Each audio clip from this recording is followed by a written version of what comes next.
Yep, we're coming. Hello and good evening, everyone. We are coming to you from Grady's Field as we get set for another free.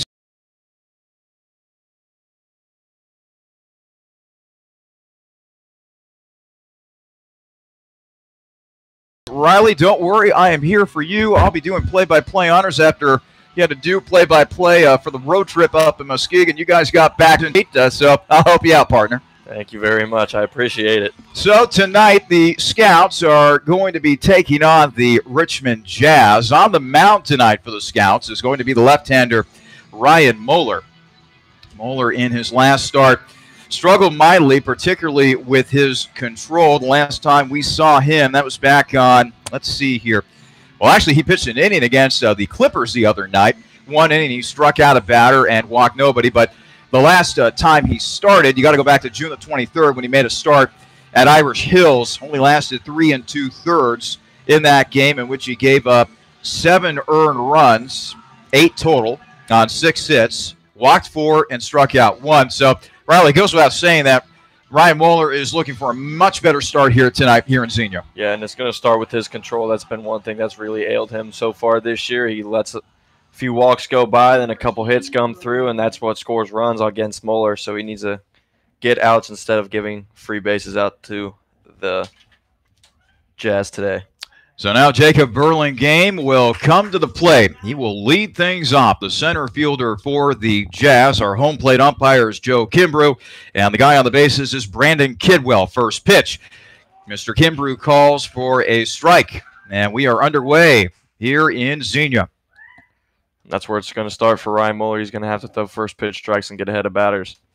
Next pitch for Moeller is high and inside for a ball, so now the count is 1 ball and 1 strike. Tonight, Xenia entering with a record of 6-8 on the season. They are 4.5 back of Cincinnati and Southern Ohio, who right now are in a virtual tie atop the Southern Division of the GLSCL.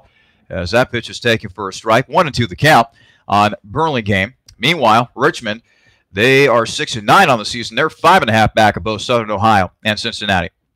Pitch over the head of Burlingame that time as that ball just simply slipped out of the hands of Moeller. So now the count is 2-2 on Jacob Burlingame. It is Jacob Burlingame, Patrick Smith, and Bill Cruel who are the scheduled hitters tonight for the Jazz, and we will give you the rest of their starting lineup in just a moment. Meanwhile, the pitch, this is swung on, and this is going to be a foul ball off to our left. Burlingame will be in center, followed by Smith, the designated hitter. Cruel is the catcher. He'll bat third. Jackson Blevins bats cleanup. He's the first baseman.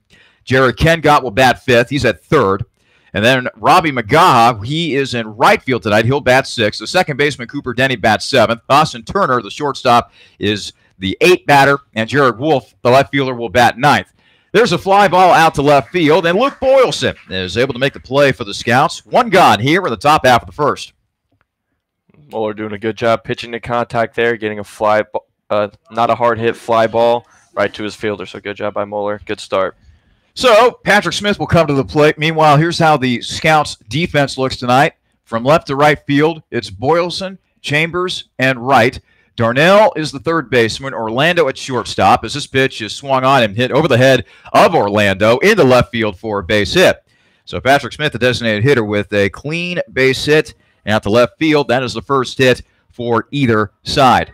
Continuing on with the defensive alignment, meanwhile, for the Scouts, Bacon at second base. King is the first baseman. Connor Regan is the catcher. And, of course, there's the lefty Moeller out there on the mound for the Scouts, who have donned the white pants tonight to go along with their navy blue tops, the Scout logo on the front of the gray hat and the blue bill. As Moeller will toss out over to first, and the runner is back in plenty of time. Meanwhile, Richmond, boy, they have an interesting color scheme, if I do say so myself. Gray pants, their belts are bright orange, and their jersey tops, well, they look like something that you would wear in a construction zone, if you're familiar with that profession. As that pitch is in there for a call strike. 0-2 the count. Bright yellow, bright green is the best way I can describe it, Riley. Yeah, construction zone definitely comes to mind when you see their jerseys. 0-1 pitch on the way, and that pitch misses inside for a ball. 1-1 the count. And boy, I should know, I was actually wearing a similar shirt like that earlier today. Also, the numbers are black and they're outlined by orange. Boy, the color scheme for the Jazz's uniforms is just all over the place. 1-1 pitch. Actually, I take that back, as Moeller will throw him back to first as he'll keep Smith, the runner, steady over there. Just underway here at Xenia. And boy, oh boy, it is going to be one hot night here in Southwest Ohio. As Moeller checks, now he'll deliver. And the pitch is fouled back to the screen as the count will move to 1 ball. And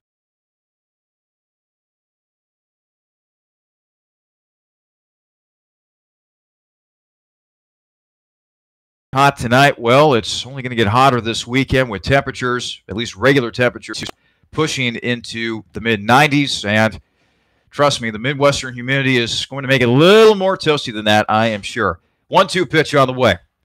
And that just misses outside 4 balls. So now it's 2-2 on Bill Kroll.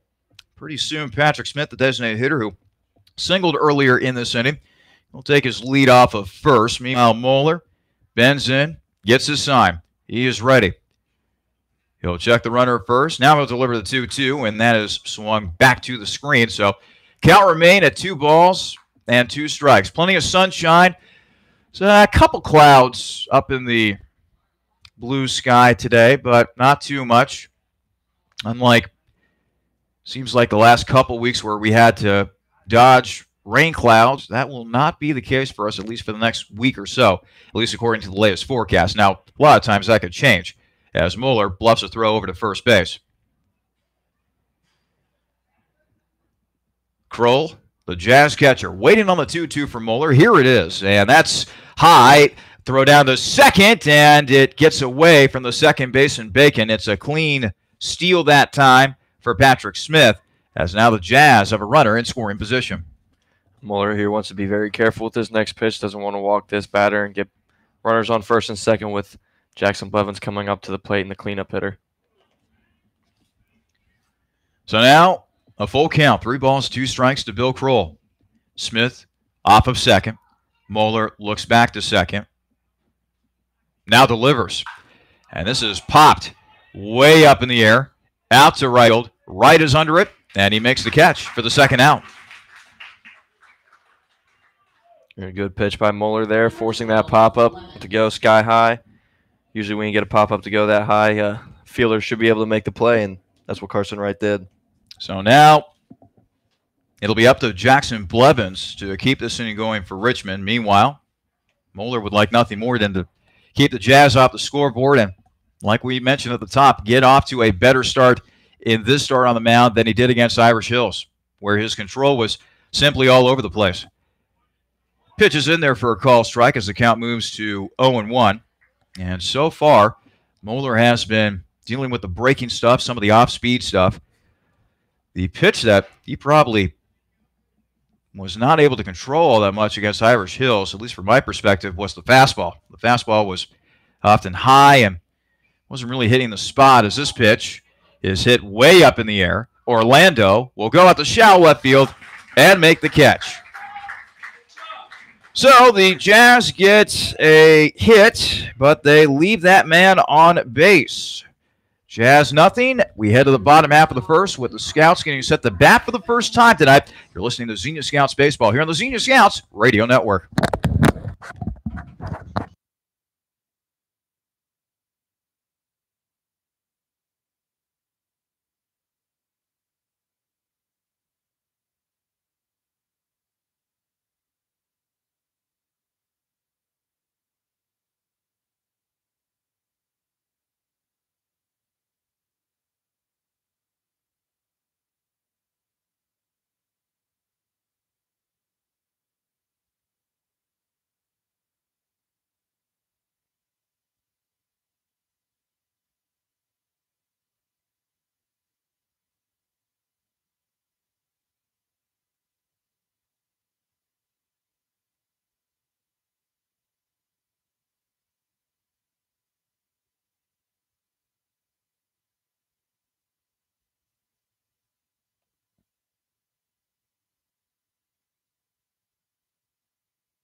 We head to the bottom half of the first. So no score here at Grady's Field as the Scouts are coming up to bat for the first time this evening, and then they will face off against the right-hander Garrett Welch. Welch, a 180-pounder, 6'3". He is a freshman at the University of Southern Indiana. His hometown is Newcastle, Indiana. Last time he pitched, well, it was a dandy of a start for him. He went 7 innings against the Monarchs, giving up 2 runs, one of them earned on 4 hits, struck out 5, and walked 1, earned a win for his efforts on the mound against the Monarchs. So now he'll go to work against the leadoff hitter, Carson Wright. Wright will lay down a bunt. Welch with the throw to first, and it is just in time as Wright was cut down by about a step and a half, 1 gone here in the Scouts' first inning. That's something we've seen a lot this year from the top of the Scouts lineup, a lot of bunts starting out games, seeing if they can sneak one by the defense. So now I'll bring Chandler Chambers to the plate, the center fielder for the Scouts, and we'll get you the rest of the Scouts' starting lineup in just a moment here. Meanwhile, Welch back to work, and he'll throw in a strike. 0-1 the count. Chambers will be the center fielder. Batting third will be Ryan Bertelsmann, the designated hitter. Catching and batting fourth will be Connor Regan. Batting fifth and playing in left field tonight will be Luke Boylston, as that pitch is swung on and missed by Chambers. 0-2 the count. Dugan Darnell will be the third baseman. He'll bat sixth. Felix King will bat seventh. He's the first baseman. Zach Bacon, the second baseman, will bat eighth. And finally, Noah Orlando, the shortstop, will bat ninth for the Scouts. As that pitch is way outside for a ball. 1-2 the count. You know, despite the 4 straight losses for the Scouts, they've also been doing a really good job lately of seeing a lot of pitches in their at-bats. And Chambers swings and misses. Strike 3. 2 gone now here in the bottom half of the first. And now Ryan Bertelsmann will come to the plate. Bertelsmann on the season, .341 batter, no homers, 5 knocked in. He's got 14 hits and 41 at-bats. You know, this is interesting. Bertelsmann, he's been hitting at a high clip, obviously, as he takes a strike from Welch. No extra base hits, no doubles, no homers, and no triples as well. And it's been all singles so far for Bertelsmann, as he will take another strike. Cal will move to no balls and 2 strikes. Yeah, we've seen Bertelsmann hit a couple balls deep, but nothing that lands deep. So he's just a guy who can hit to anywhere on the field. 0-2 pitch is way outside for a ball, so the count will now move to 1 ball and 2 strike. On the Baylor product, Ryan Bertelsmann waiting on deck for the Scouts. The former IL Player of the Week, Connor Regan, as that pitch is taken outside for a ball. Boy, Regan was something special up at Irish Hills. Showing some power with the bat. 2-2 pitch, and Bertelsmann swings and misses. Second strikeout of the inning for Welch. Scouts go down 1-2-3. We head to the bottom half, or the top half of the second, excuse me. Still no score between the Jazz and Scouts here on the Xenia Scouts Radio Network.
Welcome back to Grady's Field. We are heading now to the top half of the second. Still no score between the Jazz and the Scouts. Be sure to visit Snap Fitness when you get a chance. It's their mission to deliver the most rewarding fitness experience in the world. When the Scouts go work out, they work out Snap Fitness. Snap Fitness, the official gym of the Xenia Scouts. So a relatively clean inning for the left-hander Ryan Moeller as he gets set to do battle once again with this Jazz batting order. He is going to be facing the third baseman Jared Kengott to lead things off here in the top half of the second. Again, thanks so much for joining us here this evening on this hot, sweltering summer night here on June the 28th of 2018. And this will be a ground ball to Orlando. Noah's throw over to first is true. And that will be, my friends, a simple 6-3 putout in the scorebook. One gone. Another good job by Moeller, just pitching to contact, hitting his spots, and producing outs. So now Robbie McGaha will come to the plate. McGaha, the right fielder tonight, bats from the right side against the lefty Moeller. Moeller delivers, and here's a pop-up. It'll fall. Moeller will turn and throw, and he got him. Moeller had to bounce off the mound that time and deliver a strike to first base, and he did just that. 2 gone. Very special play there by Moeller, able to field that grounder, and as he's a lefty, he has to do a different type of spin move than a righty would have to do. So very good job getting his feet set and making that throw. So now Cooper Denny will come to the plate. Denny playing at second base tonight for the Jazz. Bats from the left side, and he'll take a strike from the lefty Moeller. Cooper Denny, freshman at Edison State College. And he'll take another strike from Moeller. And he's a local boy, too. Grew up in Kettering, Ohio. That's around my neck of the woods. Moeller working really well with his breaking ball here early in this game. 0-2 pitch, and this will be a bouncer over the mid of Moeller. Bacon hustling, throw, not in time. Denny beats it out for an infield hit. That ball just going over the glove of Moeller. And Bacon trying his best to race in from his second base position. Not able to get Denny, so much for the 1-2-3 inning for Moeller as he will now have to turn his attention to the Jazz shortstop, Austin Turner.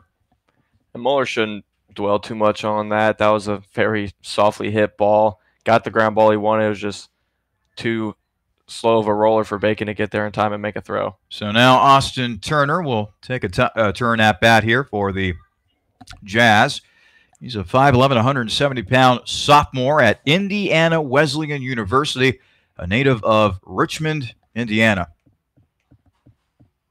Moeller's 1-0 pitch on the way, and that's way inside for a ball.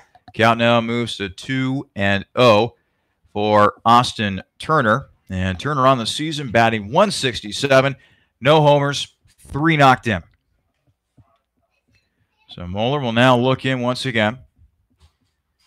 Here comes the 2-0 pitch from the lefty. That's outside for a ball, so now he'll go 3-0 on Austin Turner. Jared Wolf, the Jazz left fielder, waits on deck for Richmond.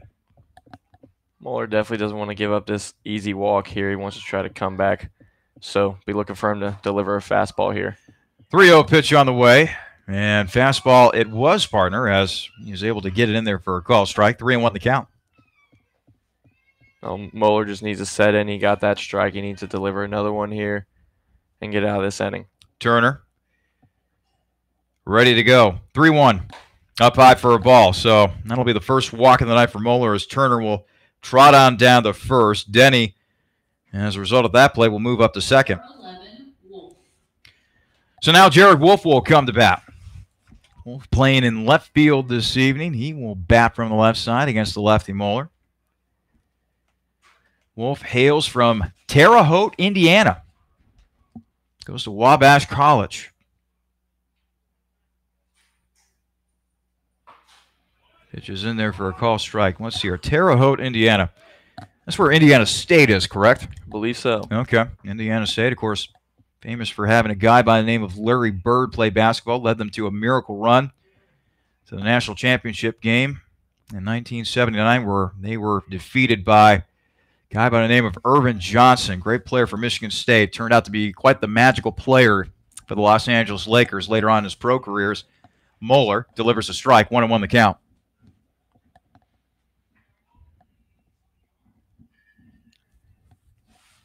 Wolf, 5'9", 185-pound senior at Wabash.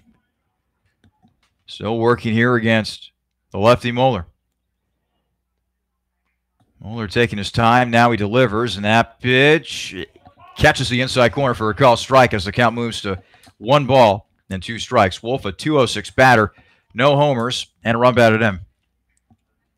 Moeller doing it, taking his time up at the mound because of Denny taking that big lead over there at second.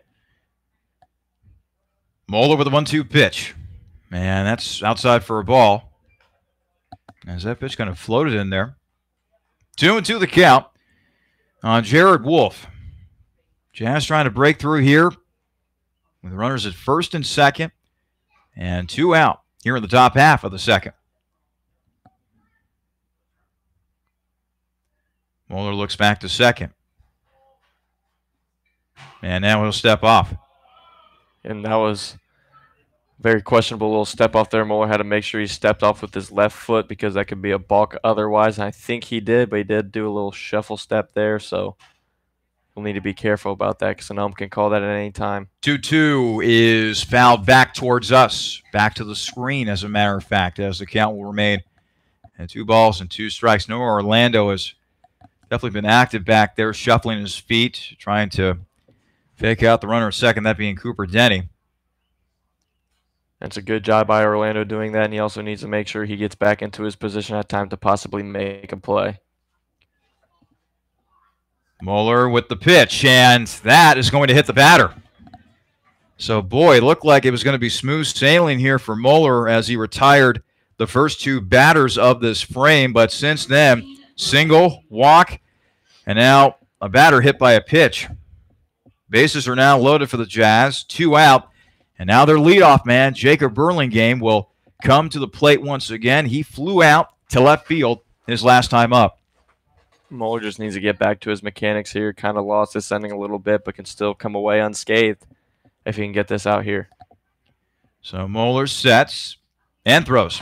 And here's a fly ball out to center field. Chambers is under it, makes the catch, and the side is retired.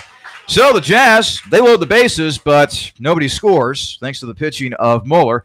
We head now to the bottom half of the second. Still no score between the Jazz and the Scouts. You're listening to Xenia Scouts Baseball here on the Xenia Scouts Radio Network.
All right. Let's now play some baseball in the bottom half of the second at Great East Field. Scouts coming to bat once again in a scoreless ball game as the Scouts tonight entertain the Richmond Jazz. And coming to the plate, a man named Great Lakes Summer Collegiate League Player of the Week recently, that being Connor Regan, playing a catcher tonight, batting cleanup for the Scouts this evening. And the first pitch he sees, it's a fly ball down the right field line that slices foul. 0-1 the count. Regan on the season, .364 batter, 1 homer, 6 knocked in. Also has a couple of doubles for the Scouts this summer. Regan, the Wright State product. And, boy, Riley, I remember when he was playing against Irish Hills last weekend as he will send this ball into left field for a base hit right between the shortstop and the third baseman. First hit of the night for the Scouts. Yeah, Connor Regan has done a very good job this year of coming up in big situations, and has also done a good job of just hitting the ball and getting on base. His on base percentage this year is at .533, so very good job at getting on base does Regan. So now Luke Boylston will come to the plate with a man on, and still nobody out here in the bottom half of the second. Boylston, 276 batter, no homers, 5 knocked in. Bats from the right side. University of Dallas product is Boylston. As he works against the right-hander Welch. Welch delivers, and Boylston stings this one. It'll drop into left field for a base hit. Back-to-back singles for the Scouts to begin this inning, as Regan and Boylston get on for Xenia. Now Felix King coming up, and Felix King Darnell up now, and Darnell has been doing a very good job of putting the ball in play as of late, and we'll look to continue that here. Darnell hitting 200 for the Scouts, no homers, 5 knocked in. And like Bertelsmann, he is still looking for his first extra base hit of the season. Darnell, the lefty batter, against the right-handed throwing Welch. Here's the pitch, and it is taken for a strike as Welch gets ahead with the breaking ball, 0-1 the count. Darnell playing at third base tonight, native of Northville, Michigan, and plays at Adrian College. We were up in Adrian, Michigan last weekend, so I'm sure he had a lot of family and friends show up for that road trip as he misses on the bunt attempt, and now Darnell finds himself in an 0-2 hole against Welch. Darnell gets back into the batter's box, taps home plate with his bat. He's ready to go. Welch will look in for a sign. He has it. Here's the 0-2. And is swung on and hit in the center field for a base hit. They are going to wave the runner around third, and the Scouts will take an early 1-0 lead. An RBI single by Dugan Darnell. He drives in Connor Regan for the first run of tonight's game. Again, good job by Darnell putting that ball out into the outfield, hit it very hard, got his pitch and drove it with 2 strikes. Very good piece of hitting there by Darnell. Still nobody out here for the Scouts, and a run in. Moving up to third on the play was Boylston, so runners at the corners for the Scouts here as Darnell will take his lead off of first. And now Felix King will come to the plate, and as Riley mentioned, King providing some pop lately for the Scouts. 250 batter, 2 homers, and 8 knocked in. Let's see if Felix can bring the boomstick to home plate once again. 1-0 pitch, and that is up high for a ball, so now it's 2-0 on Felix King. Good job holding off there by Felix King. That pitch was just a little bit too high, but King knows he's hit one of those homers, the one against the Clippers the other night, on a high pitch. King fouls it off to the right, as the count will move to 2 balls and 1 strike. 1-0 lead for the Scouts. Just grabbed the lead moments ago thanks to an RBI single by Dugan Darnell. And by the way, let's see here. That RBI was number 6 on the season for Dugan, so good for him. Here's a 2-1 from Welch. And this is fouled back to the screen. And looks like King a little frustrated there. He might have had a pitch to hit right there, but instead he fouled it back. So now the count is even at 2 balls and 2 strikes. Waiting on deck for Xenia, the second baseman, Zach Bacon. Welch has his sign. He'll deliver. And King barely gets a piece of that one. He'll stay alive. Count remains at 2 balls and 2 strikes on Felix King. Good job by King there, fighting that one off. Wasn't a good pitch, but he thought that would probably be called a strike by the home plate umpire, so good job fighting that one off and trying to get a better pitch here. Once again, Welch with the 2-2. And this is swung on. It's a ground ball over to third. And it misses the second baseman. It will roll into right field. Boylston comes in to score. Rounding second and heading to third on the play is Darnell. So how do you like that? Richmond thought initially they might have a double play opportunity, but forget that, as that throw was nowhere near the second base bag. And another run comes in for the Scouts. It's now 2-0 in favor of the boys from Xenia. And that's what happens when you put the ball in play. Sometimes Felix King was down in that count, was able to put the ball in play and made something happen. So Darnell at third, King at first, and now Zach Bacon takes a ball, 1-0 the count. Bacon looking to add to this already 2-0 lead for the Scouts. 115 batter, no homers, one knocked in. The pitch, Bacon hits a ground ball, and it is snagged by the shortstop. Throw to first will not be in time. Another run crosses the plate. That'll be an infield RBI single for Zach Bacon as Darnell scores on the play. 3-0 in favor of Xenia. Good job by Xenia here, putting this inning up here early in this game, trying to establish a lead. Good job by Bacon there, putting that ball in play. And Bacon's been, after struggling to start this season at the plate, has gotten a couple hits in his last couple of appearances. So he's coming around. Noah Orlando will now come to the plate for Xenia as he offered with a bunt initially, but pulls it back 1-0. You know, Riley, I think you're right about Bacon. He got off to a very slow start offensively, but since then he's been seeing a lot more pitches, and he's also been doing a better job of just simply putting the ball in play. When you put the ball in play, a lot of times good things happen. And sometimes you just have to open the floodgates. Orlando pops it up, and this will fall foul. And that was very fortunate right there as Orlando definitely got under that butt attempt. Count will be even at 1 ball and 1 strike. In fact, he's probably lucky to be still batting here the way that ball dropped. So runners at first and second. Bacon will take his lead off of first. King will do likewise off of second. 3 runs already in this inning for the Scouts, and they might not be done. Orlando with a bunt attempt. Out towards the pitcher's mound. Welch will wheel around. He will finally throw to first as both runners advance on the play. So a good job by Noah Orlando laying down the sacrifice bunt, putting 2 runners in scoring position now for the Scouts. And now with Carson Wright up, and Carson Wright drove in a couple runs against Muskegon earlier this week, so he'll be looking to do the same here with 2 runners in scoring position. In fact, Riley, if you're wanting to pick a guy to drive in runs, look no further than Carson Wright. Entering play tonight, leads this Scouts ball club with 9 RBIs here in 2018. He will swing and foul it off to the left. 0-1 the count. Wright, 296 batter, no homers, 9 RBIs. Does have a triple, and so far that's his only extra base hit of the season. Wright swings the stick from the left side. 0-1 pitch, and Wright swings and misses at that one as he was out in front of a breaking ball, and a very good breaking ball at that by Welch. He's now in an 0-2 count. Yeah, Welch doing a very good job of disguising that breaking ball there. It looked like it was coming in as a fastball, but that arm slot stayed the same and fooled Carson Wright. 0-2 pitch on the way to Wright, and he will swing and just get a piece of that one, barely staying alive. Count will remain at no balls and 2 strikes on Carson Wright.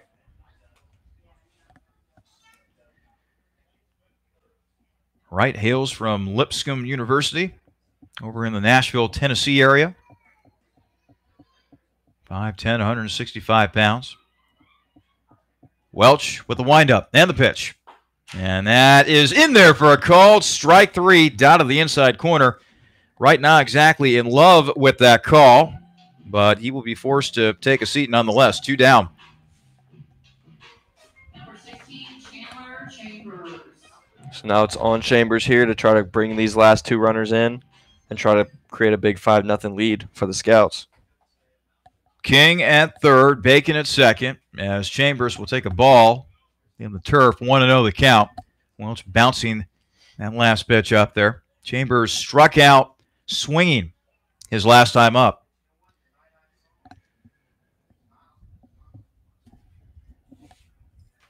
Welch with the pitch. Chambers swings and hits it into right center. That will drop for a base hit.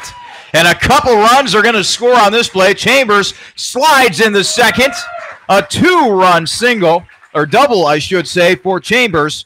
5-0 lead for Xenia as the Scouts find some 2-out magic. Great job by Chambers there, putting that ball in play, hit a gap, and brought in both those runners. Now he finds himself in scoring position.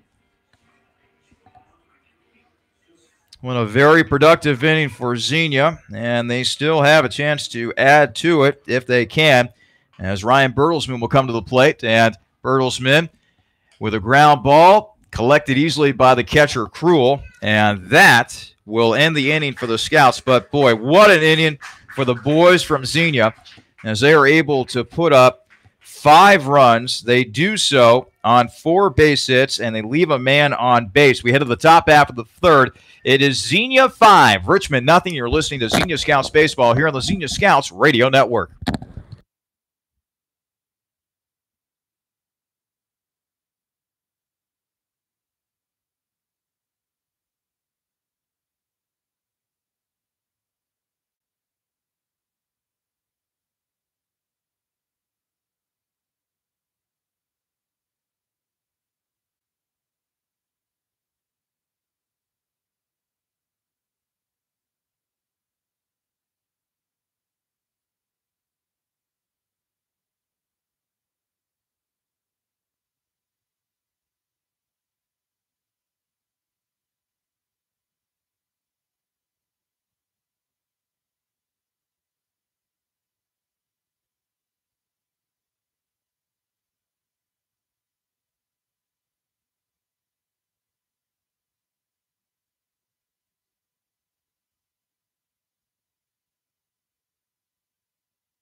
Top half of the third here in Xenia. The Scouts leading the Jazz of Richmond by a score of 5-0. Charlie Dance, Riley Harshman coming to you from Grady's Field.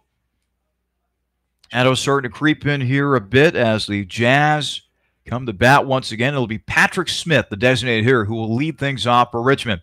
Moeller, the lefty, back to work, and that pitch nowhere near the strike zone. 1-0 the count. Smith singling his last time up, and that will improve his already impressive average. That base knock entered play with a .371 batting average as that pitch is high and inside for a ball. 2-0 the count. Smith 1 homer, 6 knocked in on the season for Richmond. Moeller here has that big 5-0 lead, so he's going to have to just rely on his defense here to help him get through this outing. And that pitch once again outside as Moeller shaking his head after that pitch. So far, this inning not off to the swiftest of starts for Moeller as he has now gone 3-0 on the batter, Patrick Smith. Smith wielding the bat from the left side. Here's the pitch, and his way inside. Not a good sign there for Moeller as he walks the first batters he sees in this inning on 4 straight pitches. And that's definitely not how you want to start an inning, especially after the big offensive the Scouts just put on. Come to the plate, Bill Krul, that is, and Krul flew out to right field his last time up. Moeller with the pitch, and this is swung on, belted out to left field. Boylston running back, and that is going to go over the wall for a 2-run homer. Bill Krul gets the Jazz on the board with a mighty clout over the left center field wall. Yeah, that was just not a great pitch there for Moeller. Left it high and inside in the zone, and Krul just took it exactly where it needed to go. So now it's a 5-2 lead for Xenia as Krul gets the Jazz on the board. Krul with his first homer of the season and RBIs number 6 and 7 with just that one swing of the baseball bat. So now Moeller will have to regroup here, and he'll go to work against Jackson Blevins, the first baseman. And the first pitch is a ball, 1-0 the count. Moeller quickly back at it. That pitch in there for a call strike, so now the count is even at 1 ball and 1 strike on Jackson Blevins, who popped out to short his last time up. Look for Moeller a little quickly now as he's back in the windup. And now Moeller pitching inside for a ball. 2-1 the count on Blevins, a .295 batter, 1 homer, and 6 knocked in. Moeller with the pitch, and that's swung on and missed by Blevins as he went after the high stuff, came up empty. Count moves to 2 balls and 2 strikes. Here at the culmination of this batter, I'll give you guys a trivia question for today. Pitch is outside for a ball. Well, I'm excited. I'm ready for the trivia question. I always like to hear the trivia question. You come up with good ones, I have to admit. 3-2 pitch on the way. This is swung on. It's a fly ball at the left field. This time Boylston is under it, and he'll make the catch for the first out of the inning. Go ahead, partner. Okay, so which of the following players in their rookie season did not lead their league in home runs? So once again, which of these players in their rookie season did not lead their league in home runs? Is it Mark McGwire, Ralph Kiner, Al Rosen, or Willie Stargell? Give me the names one more time if you could, as Ken Gott digs in to bat here. Moeller with the pitch, and that is in there for a call strike. Those names are Mark McGwire, Ralph Kiner, Al Rosen, and Willie Stargell. That's a who's who of sluggers, by the way. Moeller with the pitch, and that's swung on and missed. Boy, he had Ken Gott fooled on that pitch way out in front. And now the count is no balls and 2 strikes. Moeller with the wind and the pitch, and that's way outside. So now the count is 1 ball and 2 strikes. 5-2 lead for Xenia. Jazz just getting on the board thanks to a 2-run homer by their catcher, Bill Krul. The pitch. And that is a check swing. They appeal down to the first base umpire, Brandon Kidwell, and Kidwell says, nope, he did not swing that time. So now the count is even at 2 balls and 2 strikes. Moeller with the wind and the pitch. And that's swung on and missed. That'll be a strikeout. First of the night for Moeller, 2 gone. Moeller actually started out this inning looking very uncomfortable, and since the home run has looked a lot more comfortable getting those last 2 outs. Robbie Magaha will now come to bat once again. The right fielder grounded out to the pitcher his last time up. Moeller with the pitch, and this time he starts the batter with a strike, 0-1 the count. So far this game, Xenia 5 runs on 5 hits, no errors in the field. Jazz 2 runs on 3 hits, 1 error in the field. As that pitch dots the outside corner for a call strike. It's an 0-2 hole now for Magaha. Yeah, that breaking pitch is really helping Moeller get the setup strikes that he needs. 0-2 on the way, and Magaha swings and misses, strike 3, and the Jazz are finally retired. But Richmond gets on the board thanks to a 2-run homer by Bill Krul. 2 runs cross the plate on only 1 base hit, and no one left on base. We head now to the bottom half of the third, with the Scouts leading the Jazz 5-2. You're listening to Xenia Scouts Baseball here on the Xenia Scouts Radio Network.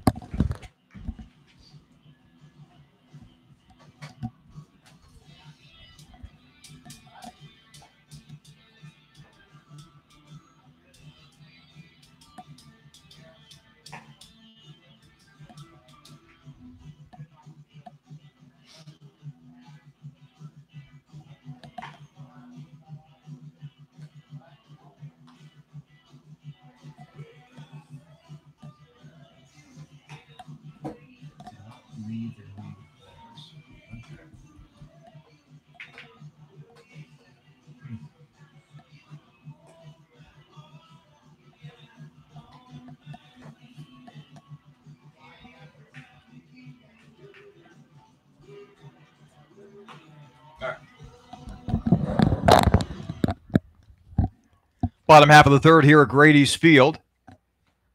Scouts leading the Jazz 5-2. Xenia looking to snap a 4-game losing streak. Currently find themselves 2 games below 500 with a 6-8 record. Meanwhile, Richmond right behind them at 6-9. So now Connor Regan will come to the plate. He singled and scored. He was one of 5 runs that crossed the plate for the Scouts back in the 2nd inning. Welch with the wind in the pitch, and Regan swings and misses. And during this inning, we will get you the answer to tonight's trivia question. And folks, let me tell you, in case you missed it, it's a dandy. Having to do with sluggers. As Regan, speaking of sluggers, will send this one out to right field. But a nice running catch made by the right fielder Magaha for the first out of the inning. And Welch getting that out there quickly. And it's going to be interesting to see how Welch attacks the Scouts lineup the second time around, especially now where that 2nd inning, I should say, started with Regan and ended with 5 runs. So Boylston will come to the plate during this at-bat. We will revisit tonight's trivia question. Welch with the pitch, and that's down low for a ball. So go ahead once again, partner. So that question was, which of the following players in their rookie season did not lead their league in home runs? Options are Mark McGwire, Ralph Kiner, Al Rosen, and Willie Stargell. Welch pitches, and that catches the inside corner for a called strike. All right, give me the names one more time. Just one more time. Mark McGuire, Mhm. Ralph Kiner, Al Rosen, and Willie Stargell. And the pitch is swung on and fouled off to the left. Okay, after much consideration, I'm going to go with Willie Pop Stargell, leader of the We Are Family Pirates back in 1979. How'd I do? You would be correct, partner. Willie Stargell only hit 11 home runs in his official rookie season. That number did not lead the NL that year. 2-2 pitch. Upcoming here to Boylston. Here it comes. And that is a call. Strike 3. Boylston took that on the inside corner. That was the second strikeout looking delivered by Welch tonight, his 4th overall. And now Dugan Darnell will come to the plate. Darnell, like Boylston and Regan, singled and later came around to score. So Darnell looking to get on the board once again, or get on base once again, as he will dig into the left-handed batter's box. The pitch by Welch, and is up high for a ball. The Jazz playing Darnell pretty much straight up in the outfield. Meanwhile, on the infield, the first baseman, that being Blevins, playing way off the bag, kind of close to the line right there against the lefty pulling Darnell. As the 2-0 pitch coming in, and that will be a ball, 3-0 the count. Darnell, not exactly hitting at a great clip, only 200, but he has displayed an excellent eye at the plate with some key walks in crucial games, as that pitch is taken for a strike. 3-1 the count now on Dugan. And Darnell's average is on the rise, but his on-base percentage is a lot better than his average shows. 3-1 pitch on the way to Darnell, and he'll foul this one off to the right. So now we will go full. 3 balls, 2 strikes on Dugan Darnell. 2 outs here in the bottom half of the third. A game in which the Scouts so far lead the Jazz by a count of 5-2.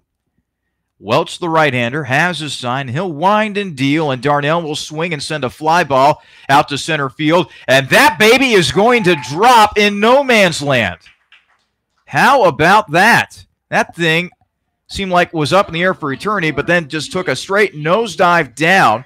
The second baseman, Denny, the center fielder, Burlingame, even the right fielder, McGaha, came in late on that play, but none of those guys were able to make the catch. And as a result, the Scouts keep this inning alive thanks to a 2-out single by Dugan Darnell. Yeah, nice little bloop single there by Darnell. I had a baseball coach that called those types of hits dying coils, the way they just die in the air like that and fall straight down with no one able to catch it.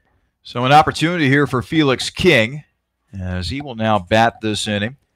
King fouls it back, 0-1 the count. King reached on a fielder's choice and later came around to score on the play. Or score in the inning, I should say. King waiting on the 0-1 pitch. And instead, a throw back to first. Darnell back in plenty of time. Well, at the very least, the Scouts will make Welch, the right-hander, work a little bit more out there on the mound. As Welch will look in. He'll deliver. And a throw back to first. And Darnell is back in time. Snap throw by Kroll, who already has a homer in this game, a 2-run shot actually in the last half inning. So King now waggling the bat around. He's back in the right-handed batter's box, waiting on the 0-2 pitch from Welch. Here it is, and that's down low for a ball. 1-2 the count on Felix King. King wearing the white sleeve on his right arm. Some players like to don that look from time to time. 1-2 pitch. That is swung on and missed by King. And that will end the frame for the Scouts. No runs, 1 hit, and a man left on base for Xenia. We have played 3 here at Grady's Field. It is Scouts 5, Jazz 2. You're listening to Xenia Scouts Baseball here on the Xenia Scouts Radio Network.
It's a 5-2 score as Xenia leads the Jazz in this one early on, getting set for action here in the top half of the fourth. Speaking of baseball action, by the way, and we will keep you abreast of how this other game will develop. The third and final game of the 2018 College World Series is being played in Omaha tonight. And right now it is Oregon State, the Beavers, leading the Razorbacks of Arkansas 2-0 in the bottom half of the third. Boy, partner, Arkansas was so close to winning their first national championship in program history last night, but because of some, I guess I'll say some fielding miscues, they gave the Beavers new life here, and so far Oregon State off to a good start. Yeah, never want to lose a game that way, especially when you had it in the bag. You had three guys around that pop fly foul ball, not one of them able to make the grab, and then Oregon State taking advantage of it. Meanwhile, Cooper Denny will lead things up here for Richmond against the lefty Moeller. Denny, Turner, and Wolf, the scheduled batters for the Jazz this frame. Moeller with the wind in the pitch, and that nearly hit Denny in the back, but luckily for him, it missed him. 2-0 the count.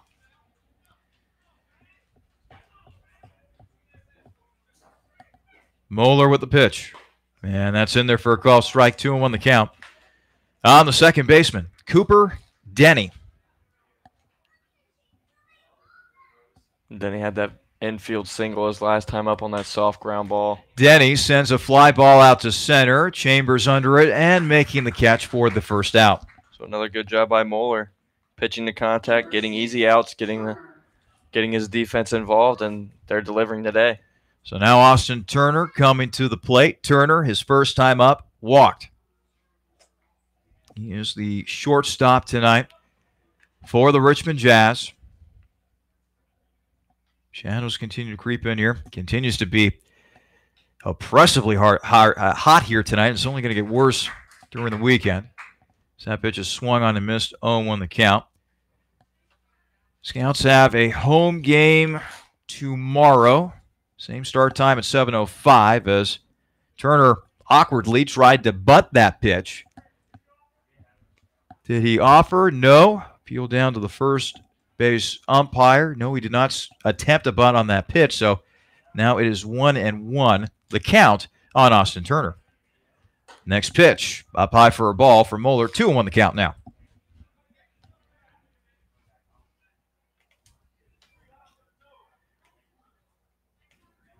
Moeller with the wind and the pitch once again. So now it is 3-1.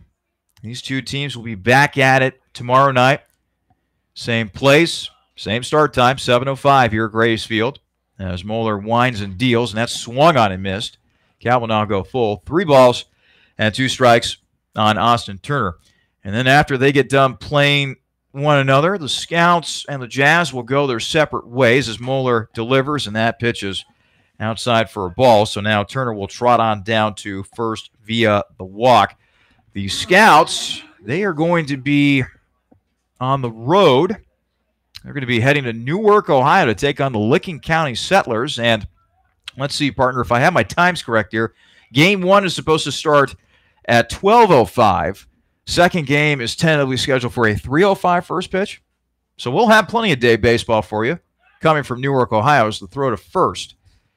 Will not be in time. Runner back in plenty of time, that being Turner. As Jared Wolf digs into the left-handed batter's box. Wolf was hit by pitches last time up. Moeller sets. And he deals. And Wolf will swing and pop this one way up, but it'll be out of play. Somewhere over our roof. Count will be 0-1 on Jared Wolf.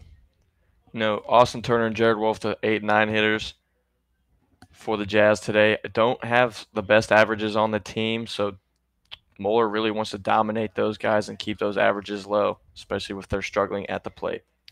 Moeller looks to the runner at first. And now time has been called as now the catcher, that being Regan, will head out to the mound to talk with his left-hander. And by the way, just to finish up what the schedule will hold for the Scouts this upcoming weekend, after that doubleheader against Licking County on Saturday, those two teams will get back at this time in Xenia on Sunday, July the 1st. That game is scheduled for a 4:05 first pitch. So some home games, a doubleheader, another home game on Sunday. Should be a very fun weekend as we are now rapidly approaching our Independence Day, July the 4th. Moeller with the pitch, and that catches the outside corner for a call strike. 0-2 the count now on Jared Wolf. Waiting on deck is Jacob Burlingame. Yeah, Moeller would love nothing more than a ground ball here and get out of this inning real quick. Moeller with the pitch. Runner going on a ball. Throw down to second. In time. Regan is able to gun down Turner on a stolen base attempt. 2 gone now in the inning. Great little pitch out there. Well, I don't know if Moeller did it intentionally, but through that pitch up high, Regan coming up for it, already coming up into his throw and able to make a great throw down there and get that out. 1-2 pitch. And did Wolf offer on the play? No, he did not. He did not offer on that particular swing, so count will now be even at 2 balls and 2 strikes. Boy, Carter Regan does it offensively, does it defensively. Been a true asset for the Scouts Ball Club as that pitch will be way inside. And so now Moeller will go full to the number 9 hitter, Jared Wolf. 3-2 the count as the lights have now been turned on here at Grady's Field. So, yeah, those 8 and 9 hitters I mentioned earlier have 3 walks, and Moeller there making it 4. 3-2 pitch is down low for yet another ball. And so now that'll be the second walk of the inning as Wolf reaches safely. And that is already the 4th walk.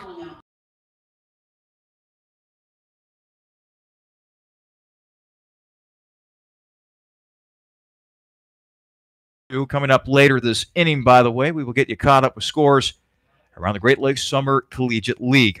Burlingame, meanwhile, he's been a flyout victim twice. Once to left field, once to center field. 0 for 2 so far this evening as that pitch is outside for a ball. 1-0 the count on Jacob Burlingame.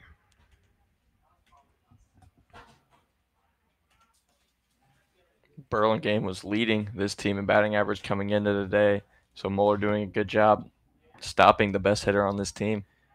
1-0 the count on Burlingame, and now Moeller will throw on over to first just to keep the runner honest. Burlingame came in here hitting at a .385 clip. That ain't too shabby. 3 homers and 10 knocked in as well. Man, that's great production from your leadoff hitter, if you ask me. Moeller, 1-0 pitch on the way. And that catches the outside corner for a call strike. 1-1 the count. Nice job down in the outside corner with the fastball. Taking a look at a couple scores around the GLSCL right now. The 2 teams that lead the Southern Division, Cincinnati and Southern Ohio, getting together right now. The Steam leading the Copperheads in that one, 7-5 in the top half of the 7th. So that pitch is outside, gets away from Regan. Throw down to second. Orlando with the tag, and it's not in time. And Wolf able to go over to second thanks to that wild pitch. And so now a runner in scoring position for Burlingame. They're in the top half of the 2nd in Lima. The Locos and the Clippers right now are scoreless in that one. Lincoln County leading Grand Lake 3-zip in the top half of the 2nd. That game being hosted by Grand Lake. And they're also in the top half of the 2nd at Lake Erie, the Monarchs and the Sugar Beets of Saginaw. Scoreless. That pitch is inside by Moeller. 1-0 the count. They're in the top half of the 2nd, up there in Adrian, Michigan, where the Irish Hills Leprechauns are scoreless with the St. Clair Green Giants. Top half of the 2nd at Galleon. Hamilton out to an early 4-1 lead over the Graders. And then coming up later on tonight, looks as though that the Copperheads and Steam are going to be playing a doubleheader. So 2 games between the Steam and the Copperheads this evening. And that is all the action taking place around the GLSCL for right now. As that pitch catches the outside corner for a call, strike 3. Actually, that should have been 2 strikes. Home plate umpire Joe Kimbrough might have jumped the gun there a little bit.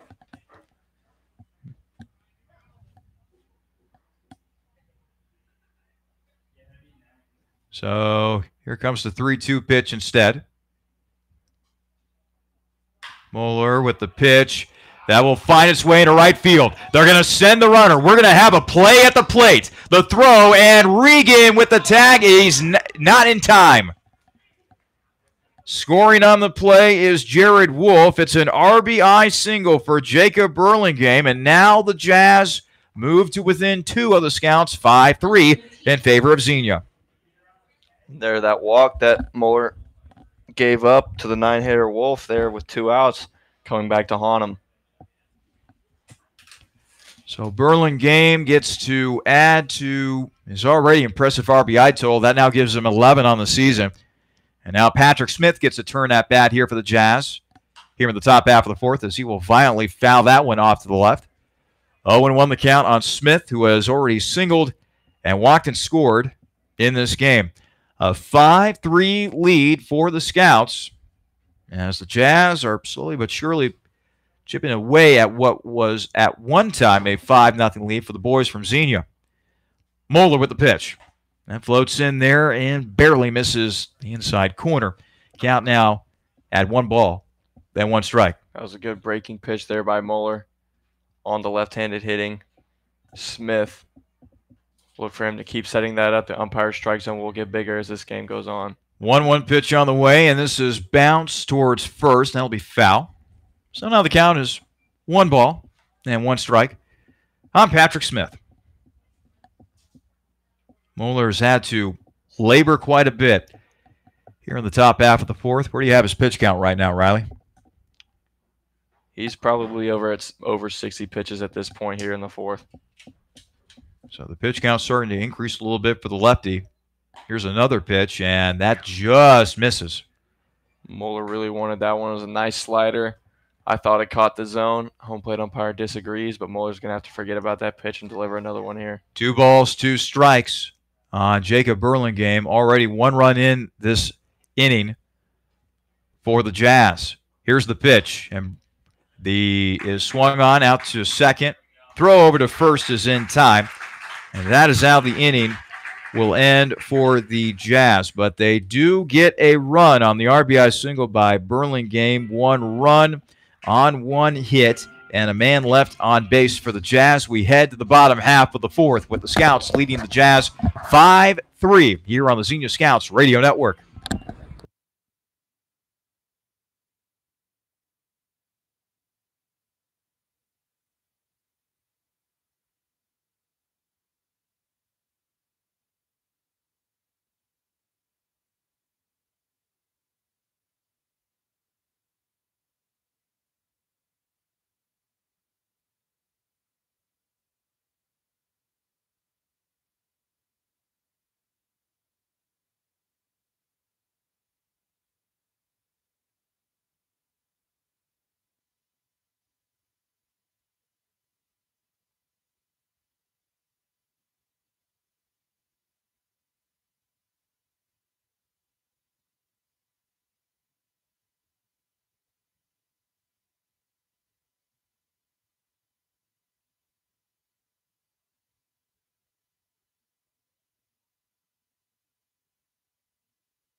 Bottom half of the 4th here in Xenia.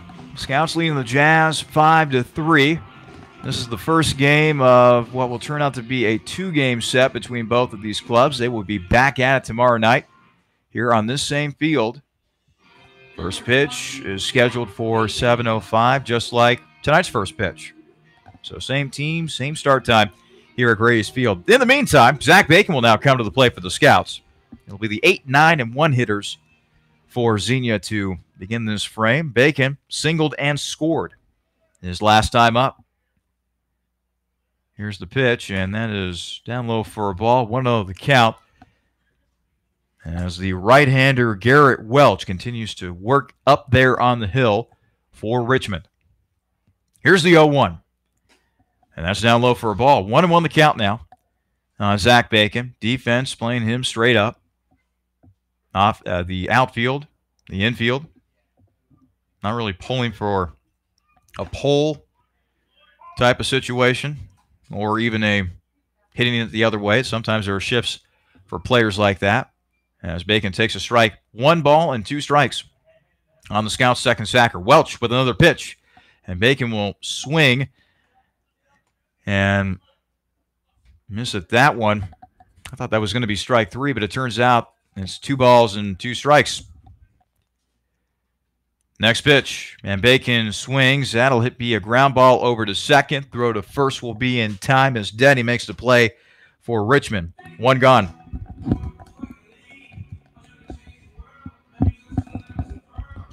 So now Noah Orlando will come to the plate. Noah Orlando with a sacrifice bunt that proved to be pretty important, as he was able to put 2 runners in scoring position. Chandler Chambers later on in a successful second inning drove in 2 with a double. Orlando sends a roller out to short. Throw to first will be just in time. 2 gone. No, Orlando out on that play there, but the shortstop Turner's going to want to be charging those ground balls in this game because the Scouts have a lot of speed in this lineup, and those slowly hit ground balls they can beat out. Especially this guy, Carson Wright. Wright grounding out to the pitcher and striking out looking his first 2 times up as he fouls it back. 0-1 the count. On the Scouts' leadoff hitter, it is Xenia 5, Richmond 3. As we continue to be a little toasty here in the press box here at Grays Field. Pitch is taken for a ball. 1-1 the count on Carson Wright. By the way, coming up in the next inning, we will get you scores across Major League Baseball as we continue to inch closer and closer to the All-Star break, as it'll be called a strike. Looks as though that Wright offered at that pitch. So now the count is 1 ball and 2 strikes on Wright. Welch quickly back at it, and that is outside for a ball. So now we're all even at 2 balls and 2 strikes. 2 out here in the bottom half of the 4th, as the Scouts look to keep this inning going offensively. Welch with the wind in the pitch. And that's inside, as Wright had to do a little Olay dance to get out of the way of that one. Count is now 3 balls and 2 strikes. You know, Wright doing a very good job of getting on base, especially from that leadoff spot so far this year. Yet to do it today, but we'll see what he can do here. 3-2 pitch. Wright will ground to second. Denny with the throw to first, and that'll be in time for the 3rd and final out of this frame. The Scouts go down 1-2-3 in the bottom half of the 4th. We head to the top half of the 5th with Xenia leading Richmond 5-3 here on the Xenia Scouts Radio Network.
Top half of the 5th here in Xenia.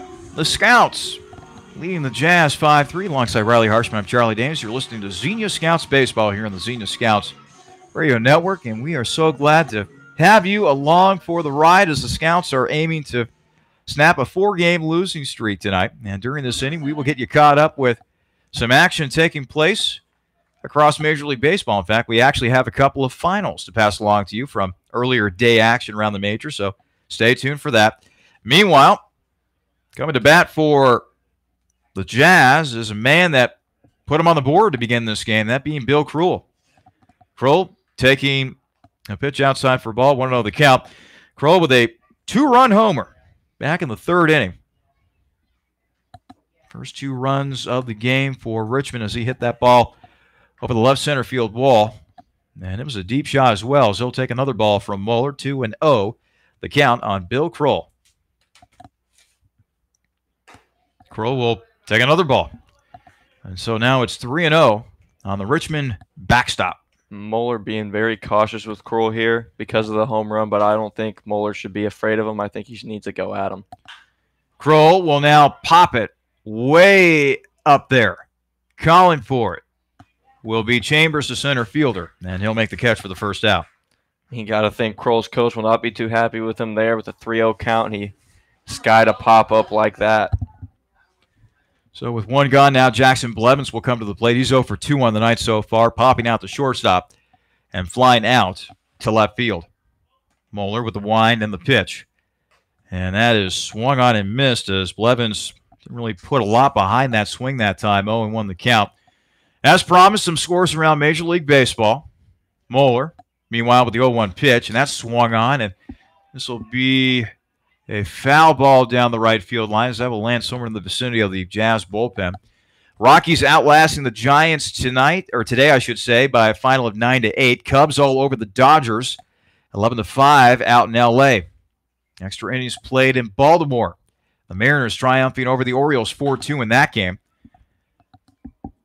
So that game took 10 innings to play as that's fouled off to the right. Also an extra inning ball game on the south side of Chicago, where the White Sox were edged by the Twins 2-1 in 13 innings. That is swung on and missed.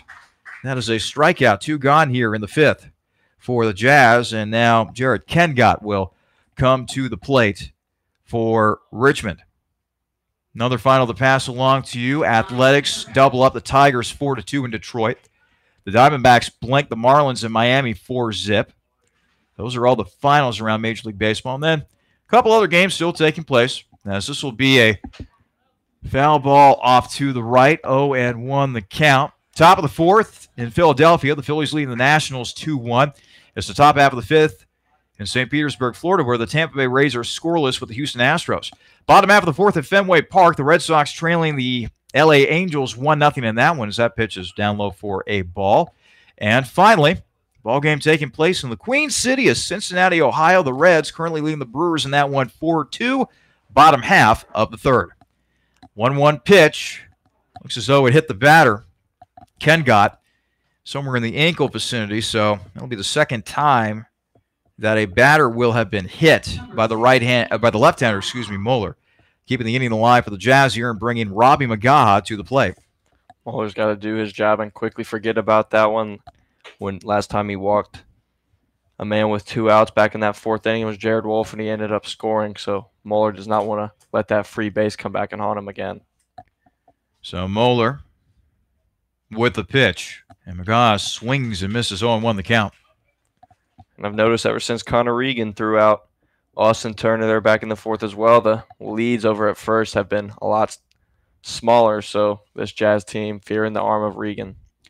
0-1 pitch on the way, and this will be a bouncer up the third base line. Darnell with the throw, and Darnell making the throw for the final out of the inning.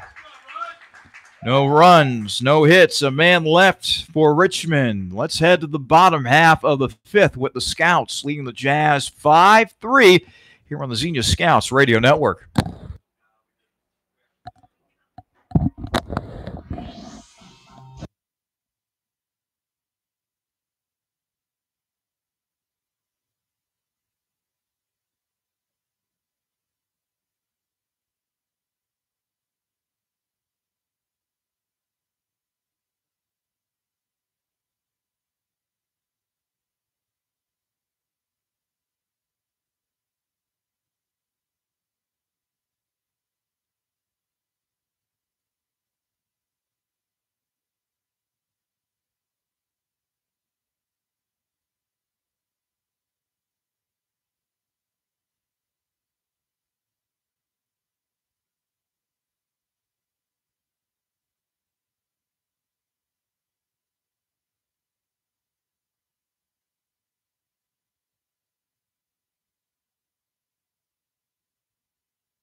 Bottom half of the fifth here in Xenia.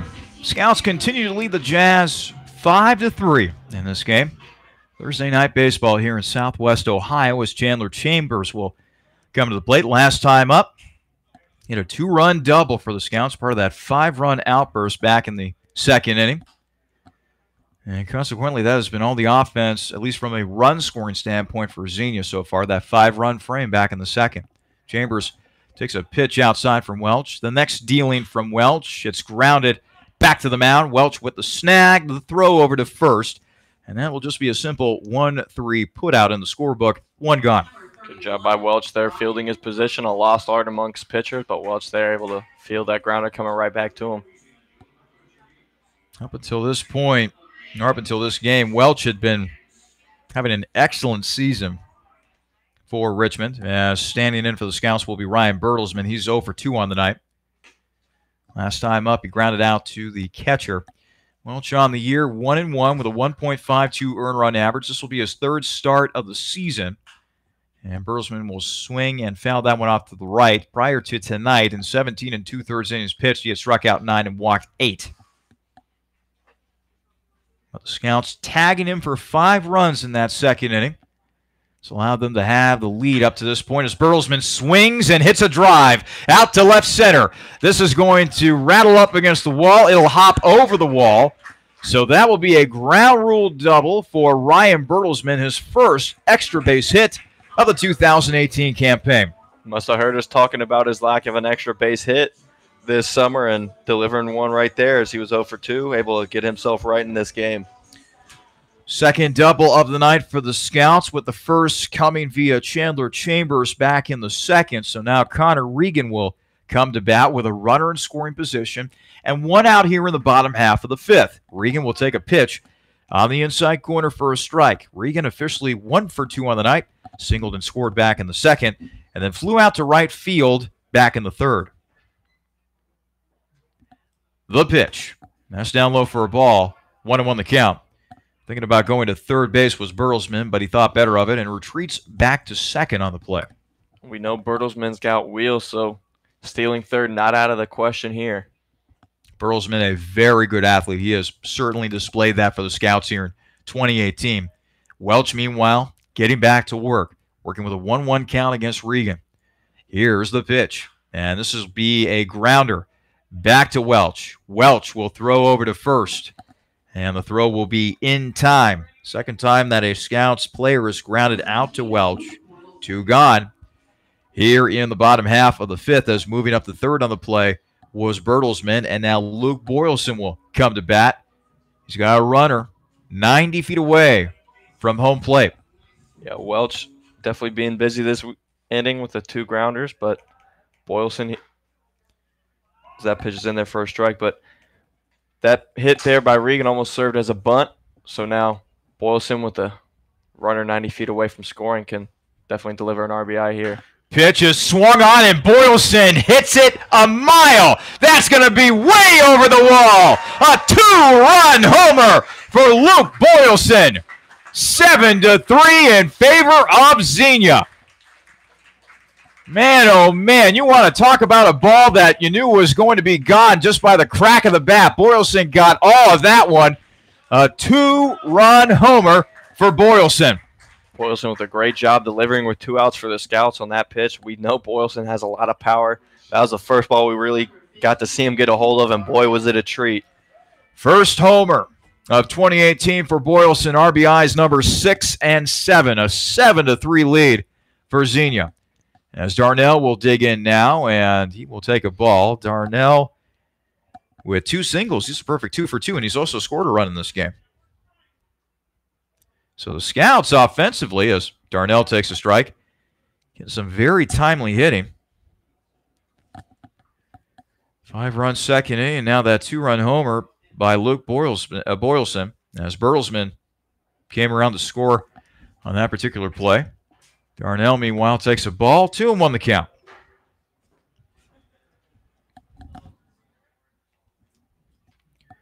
Pitch by Darnell. Grounder over to first. And the first baseman, Blevins, will take it himself. That is how the inning will end for the Scouts, but not before a big 2-run homer by Luke Boylston. Adding to Xenia's lead as we head to the top half of the 6th. It's Xenia 7 and Richmond 3. This is your home for Xenia Scouts Baseball, the Xenia Scouts Radio Network.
Top half of the 6th here in Xenia, where the Scouts lead the Jazz 7-3.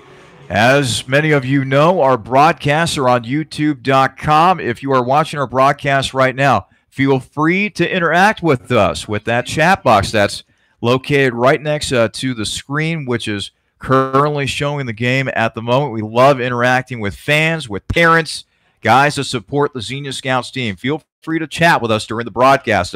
That'll be an easy first out as Cooper Denny grounds to the first baseman King, who will take it himself. One gone. Number 6, Turner. And Moeller, we talked about his control issues, hasn't really had as many as he's had in his previous starts, so only a few walks, but doing a very good job of getting timely outs. Moeller, meanwhile, will pitch to Turner. That pitch was way outside. 1-0 the count. How about this? Austin Turner wears number 6 on the back of the jersey, plays shortstop, which is number 6 in the scorebook, and he's batting in the 6th inning. There you go. 6-6-6. As that pitch is fouled off to the right. Should I be scared? That's not a great omen. No, it is not. No, it is not.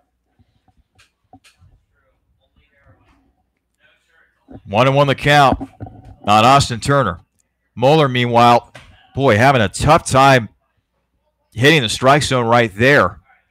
There have been multiple times this game where it just looks like the ball simply slips out of the hand of Moeller. Hopefully he can get it together here with his breaking stuff. He's already approaching, or rapidly approaching, I should say, 100 pitches.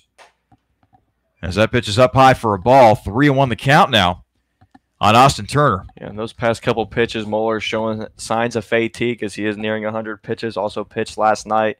And then again, that 6-hour drive back after the game. So a lot of fatigue for Moeller here. As that pitch looks like King might have a play. King is instead will let it drop. That dropped right over his shoulder right there as Turner will remain alive here offensively. 3-2 the count. What time did you guys get back from Muskegon last night? I when I heard what time you came back, it just flabbergasted me. Go ahead and tell the folks. We arrived back at the EBC here in Xenia at about 4:15 a.m.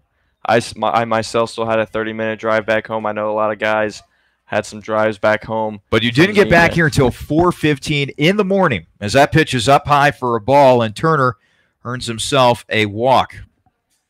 I mean, it's about a 6-hour drive to Muskegon from Xenia to there, correct? Correct. Yeah, that makes for a long day, I should say. I would imagine. As Jared Wolf will now come to bat for the Jazz. He was hit by a pitch his first time up, and he walked and scored back in the 4th. That was the 3rd walk Austin Turner got this game for Moeller. So that pitch is up. No, it's actually taken for a strike. Popping up quickly was Regan that time as he bluffed the throw down there to first base. Yeah, Moeller definitely doesn't want to make this the 6th free base he gives to the 8-9 hitters right here, so he's going to need to attack Wolf. Wolf, meanwhile, at bat. And the pitch grounded to second. Bacon will throw to second. Gets the lead runner. Throw back to first. That's in time. That's a double play. 4-6-3. So it goes in the scorebook, and just like that, the Jazz are retired. Let's head to the bottom half of the sixth inning with the Scouts leading the Jazz 7-3 here on the Xenia Scouts Radio Network.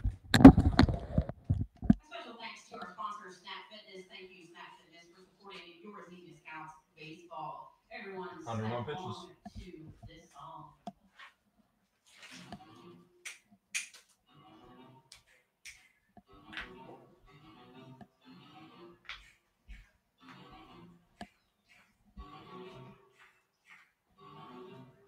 We're working through this one quickly, though.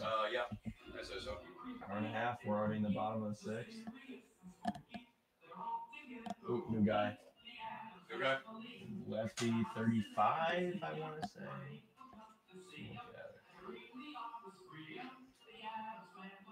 Maybe it's 25.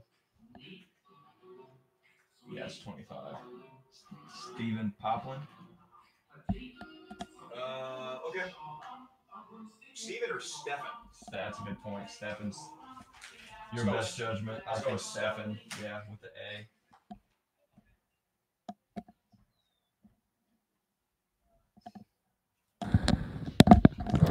New pitcher on the mound for the Richmond Jazz as the lefty Stephen Poplin will now join us here at the ballpark. 6'2", 205-pound lefty.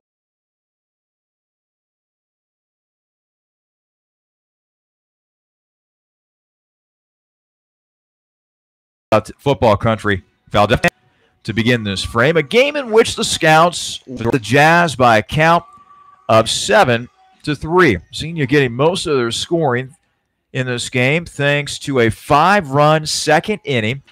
And then Luke Boylston adding some insurance thanks to a 2-run homer off his bat in the bottom half of the fifth. So now Felix King will come to bat. Once again, reached on a fielder's choice and scored in the second. Struck out swinging in the third. Lefty on righty matchup as that pitch is taken on the outside corner for a called strike by King. And now the field is completely covered in shadows. Light shining brightly here at Grady's Field as that sun continues to dip below the horizon. Pitch inside for a ball. And Poplin's delivery here is unorthodox in the fact that you really don't see the ball in his hand until the ball's already coming at you. So does a good job of hiding his hand. And that pitch is swung on. Lazy fly ball out to center field. Burlingame is under it for the first down of the frame. Stephen Poplin again pitches for Valdosta State. And Zach Bacon will now dig in for the Scouts. Poplin on the season 1-0 with a 5.85 earned run average. This is the 8th game that he has appeared in for the Jazz. He's also made 2 starts. He will deliver to Bacon, and that pitch is in there for a call strike. He's pitched 20 innings for the Jazz. That might be a misprint right there. He has struck out 11 and walked 3. I guess judging by those numbers, that actually could be possible. 1-1 the count on Poplin. Bacon takes a strike. 1-2 the count. So Bacon, as I mentioned earlier, has done a good job of opening the floodgates after he got his first hit a couple weeks ago, and then he's been able to get on base a lot more and get a couple more hits since opening up his hitting this summer. Poplin with the pitch, and that's inside for a ball. By the way, I want to give a shout-out real quick here to J.D. Makowitz, and I hope I pronounced his last name correctly there. Got into the chat column as now the home plate umpire, Joe Kimbrough, has to stretch things out a little bit. I don't know if that pitch hit him or what, but kind of had to bend over at the waist a little bit. Boy, catchers, home plate umpires, they sometimes take a beating back there. Anywho, back to JD. Says he is enjoying watching this game. Wishes us a good season, keeping up the great work. Go Scouts. JD, thank you very much for your patronage this evening. as Poplin delivers. Here's a grounder over to short. A little bit of a bobble for Turner, and Turner will not even attempt a throw as Bacon reaches safely on that play. Number 11, Noah Orlando. Going to have to watch the scoreboard here for just a moment. I'd give him a hit on that play, wouldn't you? That's a tough call just because it was a slow roller, but Bacon was busting it down the first base line, so I think we can give Bacon a hit. The scoreboard is not signaling for an error. And if that holds up, that is actually his second base hit of the night. So good for Zach. Meanwhile, Orlando swings and misses. 0-1 the count on Noah. Lay down a sacrifice bunt in the second. Grounded out to short. His last time up, that was back in the fourth. Scouts looking to improve upon already a 7-3 lead over Richmond, with one out here in the bottom half of the sixth inning. That pitch inside for a ball. By the way, they did something really neat here at the ballpark. So, as we mentioned earlier on the broadcast, Snap Fitness, one of our big sponsors here with the Scouts. And in the middle of the sixth inning, as Poplin delivers, Orlando will swing and ground it to shortstop, and it's under the glove of Turner. That'll be a base hit for Orlando, his first of the night. And Scouts once again have the offense cooking with 2 runners on and only 1 out. Carson Wright coming to the plate. As I was saying, in the middle of the sixth inning, a lot of snap action going on around the ballpark as they played the theme song to the Addams Family.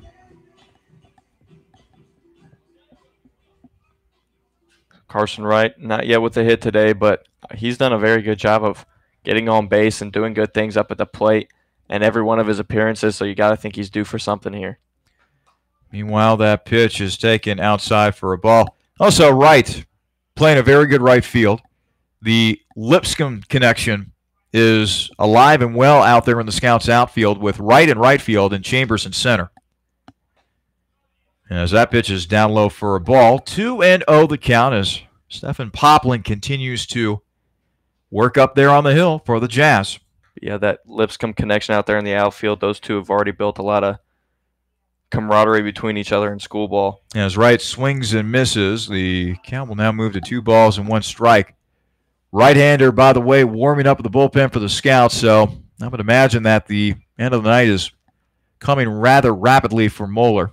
So we will have to wait and see about that by the time we get to the next inning. Meanwhile, Wright hitting a grounder over to first, throw to second, runner is out, throw back to first, and that runner is out as well. So 3-6-3, that's the double play. That is how the inning will end for the Scouts. As we head to the top half of the seventh, it is Xenia who continues to lead Richmond 7-3 here at Grady's Field. You're listening to Xenia Scouts Baseball here on the Xenia Scouts Radio Network.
Top half of the seventh here in Xenia. So far, it's been a good night for the Scouts. They lead the Jazz 7-3 in this one. Coming to bat, leading things off for Richmond will be their leadoff man, Jacob Burlingame. Burlingame 1 for 3 on the night. Single back in the 4th inning. And working against the lefty, Ryan Moeller, who continues to be out there on the mound. Despite some control issues, he has managed to put forth a very good effort on the mound here tonight for the Scouts.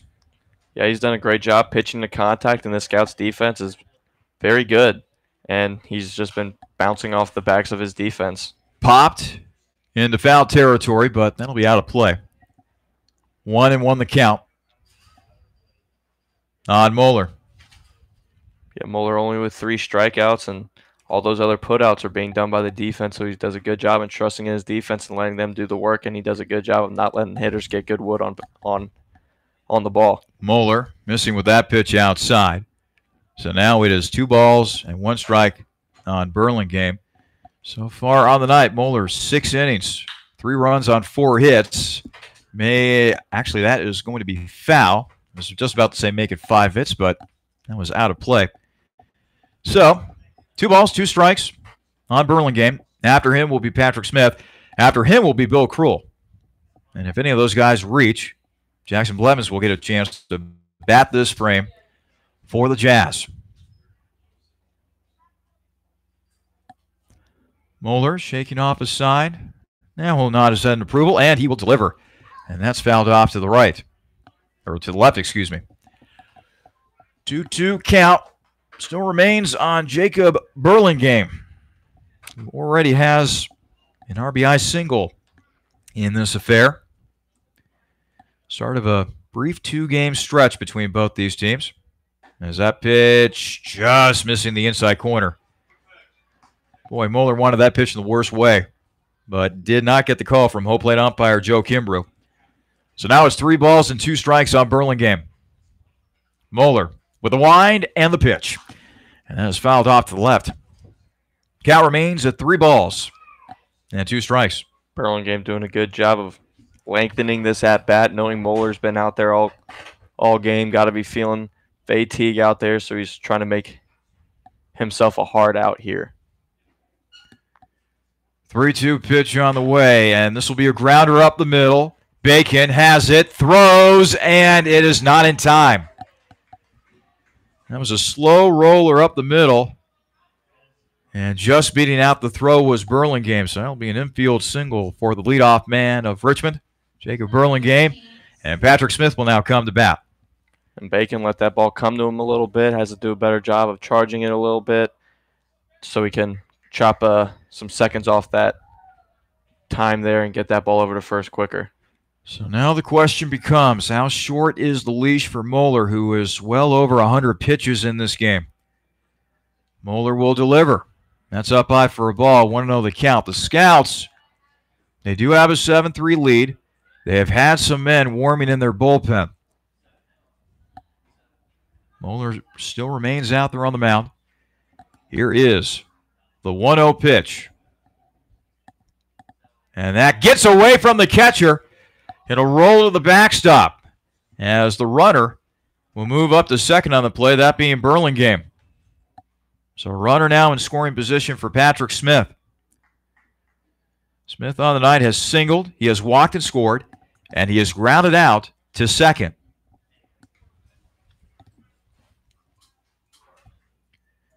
Smith, a left-handed batter against the lefty throwing Moeller.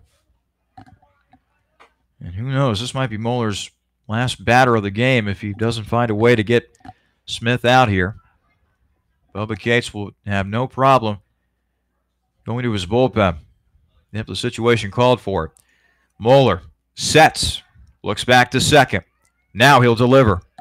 This is swung on and belted out to left center. Boylston giving a chase, and that pitch is going to bounce over the left field wall. The runner will score on the play, that being Burlingame. It's an RBI double for Patrick Smith. As the Jazz now move a little closer. Bill Krul, the announced batter for the Jazz, and now Bubba Cates is making the slow walk out. He points to the bullpen, and it looks as though that Moeller's night is done. So we will now have a new pitcher on the mound for the Scouts as Moeller gets a nice hand from the crowd, and he deserves it.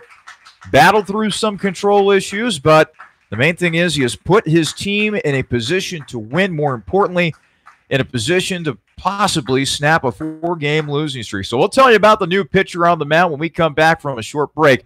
For right now, it is Scouts 7, Jazz 4 as Richmond continues to bat here in the top half of the 7th. You're listening to Xenia Scouts Baseball here on the Xenia Scouts Radio Network.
New pitcher on the mound for the Scouts as Thomas Flesser takes over on the mound for Xenia.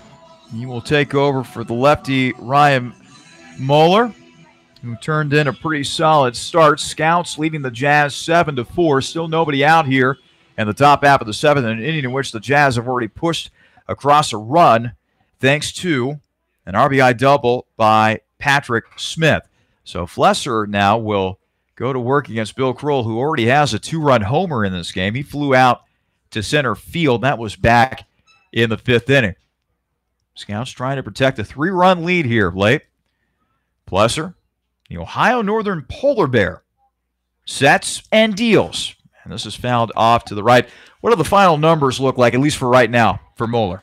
For Moeller, he threw 112 pitches through 6 innings of work, allowed 6 hits, 7 walks, and 4 runs to cross the plate. He had some control issues, but the main thing is, as we talked about before we went to break, he has put his team in a position to win. If this lead holds up, Moeller will get a win as a Xenia Scout. So now it's up to Flesser and the rest of that Scouts bullpen to uphold their end of the bargain. 0-1 pitch, and that is up high for a ball. 1-1 the count on Kroll. Kroll officially 1 for 3 on the night with that 2-run homer, the offensive highlight of his evening. 1-1 pitch from Flesser. Kroll swings and stings this one into center field, but the catch is going to be made by Chambers for the first out. Good job by Flesser coming out of the pen, getting it out real quick, and settling himself in here. Flesser last pitch for the Scouts back on June the 23rd. This was against Irish Hills. Now, the numbers were not exactly impressive at the end of this game. 4 innings, gave up 5 runs, all of them earned on 8 hits. Flesser deals, and that is down low for a ball. Struck out 5 and walked 1. I'll tell you what, Thomas Flesser for 4 innings looked very, very impressive against the Leprechauns, but he exited with, I believe, a bases-loaded situation. Andrew Verbrugge came in, and Verbrugge, unfortunately, gave up a couple of hits. The runners that he inherited, they were tagged to Flesser, which is why Flesser's ERA took a little bit of a hit that time. On the season, Flesser 1-0, by the way, with a 7.36 earned run average, making his 4th appearance of the season. As that pitch is a strike. Count moves to 1 ball and 2 strikes. In 11 innings pitched prior to this game, Flesser has struck out 14 and walked 7. Yeah, Flesser is definitely one of the better strikeout pitchers the Scouts have. Most of the Scouts pitchers are pitch-to-contact type guys, but Flesser can blow stuff by the batters. Pitch is popped up high in the air on the infield, and Orlando, the shortstop, will make the catch. Second out of the frame. Flesser doing I think this is his 4th appearance. He has 2 starts and now 2 bullpen appearances. So Flesser, a guy who can start on the mound and come from the bullpen. Those are 2 different mindsets you have to come in on. So Flesser showing his versatility as a pitcher. So now Jared Kengott will come to the plate. Kengott still looking for his first hit of the game. The pitch by Flesser. That's way outside, and that was a very nice job by Connor Regan, not allowing that ball to get to the backstop. Yeah, able to slide over there, make that catch, and not letting Smith move 90 feet away from scoring. So Flesser will now set, and this will be fouled off to the right. Actually, this might be in play as giving it a look-see. Was the right fielder right, but he ran out of room that time. So 1-1 the count. You know, I think one facet of catching that doesn't get talked about enough, Riley, is footwork. It can be very, very important for a catcher in a multitude of ways. Yeah, just keeping that ball in front of you. That all starts with your feet moving towards the ball instead of just trying to stay in the spot that you're currently set up in for your pitcher. You got to be able to move. 1-1 pitch. Just fouled back to the screen. You know, a lot of people think of catchers as these big lumbering guys that simply catch throws from the pitcher. These guys are athletes, man. They take a beating back there. They have to slide. They have to dive. Sometimes they have to deal with collisions at the plate. But these guys, they know how to take care of themselves, and they are the field generals for their ball clubs. As that is swung on and missed by Flesser, and that is the final out of the inning. 1 run does cross the plate for Richmond on 2 base hits. And now we are getting ready to stretch here at Grady's Field with the Scouts leading the Jazz 7-4.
Well, we have stretched here at Grady's Field and ready for more baseball. Scouts leading the Jazz 7-4. As Xenia will come a-calling offensively here in the bottom half of the 7th, alongside Riley Harshman. I'm Charlie Danis. We made mention of one J.D. Makowitz, who chatted with us earlier in the game. We gave him a shout-out, because he said that he's enjoying watching the game, enjoying our broadcast. Turns out that he and his family are hosting Carson Wright as well as Jarrett, the catcher. California kid, Jarrett Lindsay. So good for him. Watching the broadcast and, more importantly, providing a home for these guys during the summer for the Scouts as Chambers takes a pitch outside for a ball, 1-0 the count. That's one of the cool experiences that not only for the Scouts, but for all these players that play in the Great Lakes Summer Collegiate League, as that pitch is taken inside for a ball, 2-0 the count. During what can be a long summer, they get to be sheltered by these loving, these caring families that are taking the time to just provide a roof over these guys' heads. We got guys that hail from Tennessee, Georgia, as far west as California, guys all over the nation, and they have chosen to play summer baseball for the Scouts here in Southwest Ohio. Chambers sends a charge into this one, and it is going to be caught at the last moment by Burlingame. Boy, Chambers got a lot behind that swing, but Burlingame with a great jump, great over-the-shoulder catch for the first out of the frame. Yeah, whenever you start seeing outfielders' numbers, you're thinking extra base hit, but Burlingame there making a great effort, great running catch over the shoulder. Those aren't easy to make, and Burlingame made it look easy there at the wall. So now Ryan Bertelsmann will come to the plate. He doubled back in the fifth and later came around to score on the two-run homer by Luke Boylston. As that pitch is taken outside for a ball. Just to finish up that thought, by the way, about host families, they are important. They allow the Scouts to operate the way they do because guys all over the nation, they just simply need a place to live during the summer.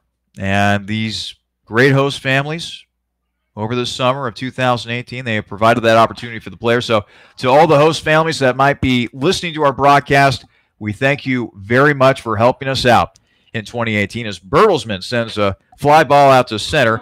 That is caught by Burlingame for the second out of the frame.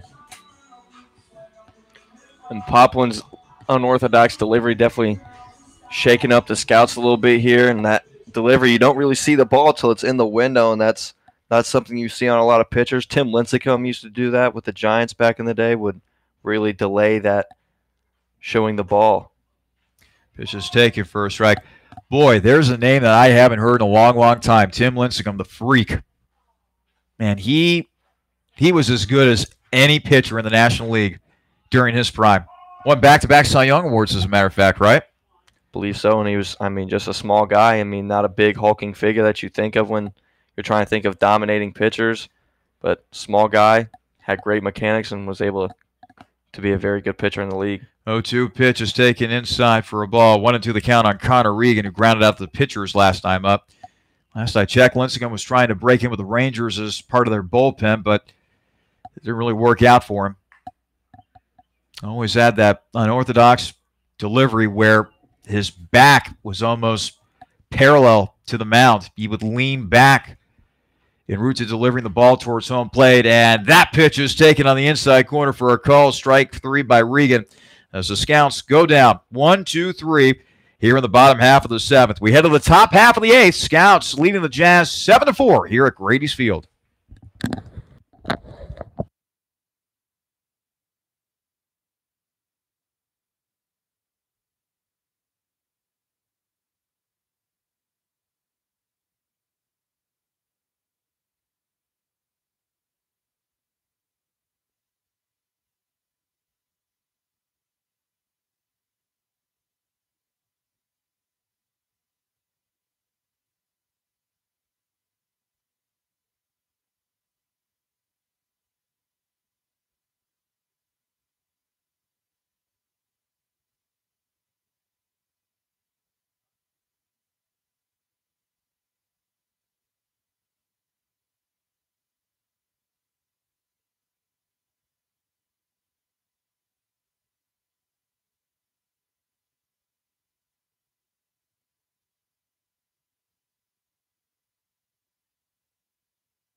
Top half of the eighth here at Grady's Field. Scouts continue to lead the Jazz 7-4. And by the way, as promised, another update for you from Omaha. Third and deciding game of the 2018 College World Series. And right now, it is Oregon State leading Arkansas in that game 4-0 as the Beavers bat in the bottom half of the sixth inning.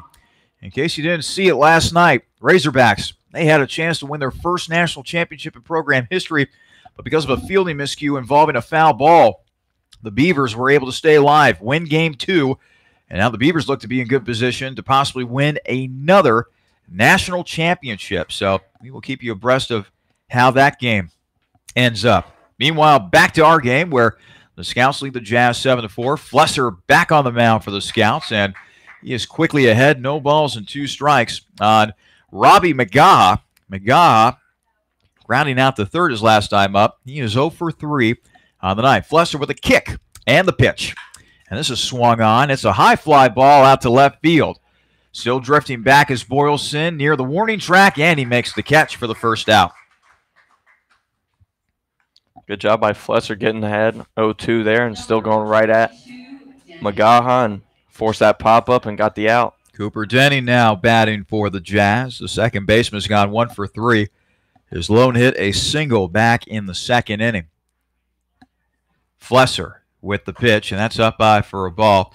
And Denny, by the way, going with the old school look in terms of not using the batting gloves. He is barehanded up there. The pitch in there for a call strike, 1-1 the count. It used to be back in the olden days before players used to wear gloves. Players would simply grab a patch of dirt near home plate as that pitch is swung on and missed. Denny with a violent hack that time, but he came up empty, 1-2 with the count. They would take the dirt, rub it between their hands, and that would just provide them the necessary friction needing to wield the baseball bat, at least at that time, as that pitch almost hit Flesser. Flesser was able to get out of the way of that one, as that'll be a screaming single into center field for Cooper Denny, his second hit of the night. Yeah, Flesser might have just saw his life flash before his eyes there. That was a hot shot right back at him, unable to get that glove on it. So now Austin Turner will come to the plate, and Turner has walked not once, not twice, but 3 times tonight. So Flesser, those 8-9 hitters aren't the best for the Jazz. He will try to dominate them, unlike Moeller. Flesser with a pitch down low for a ball. 1-0 the count. Finishing up the point about not using batting gloves, using batting gloves. Very rarely do you see guys go with the barehanded look. And it's across all levels.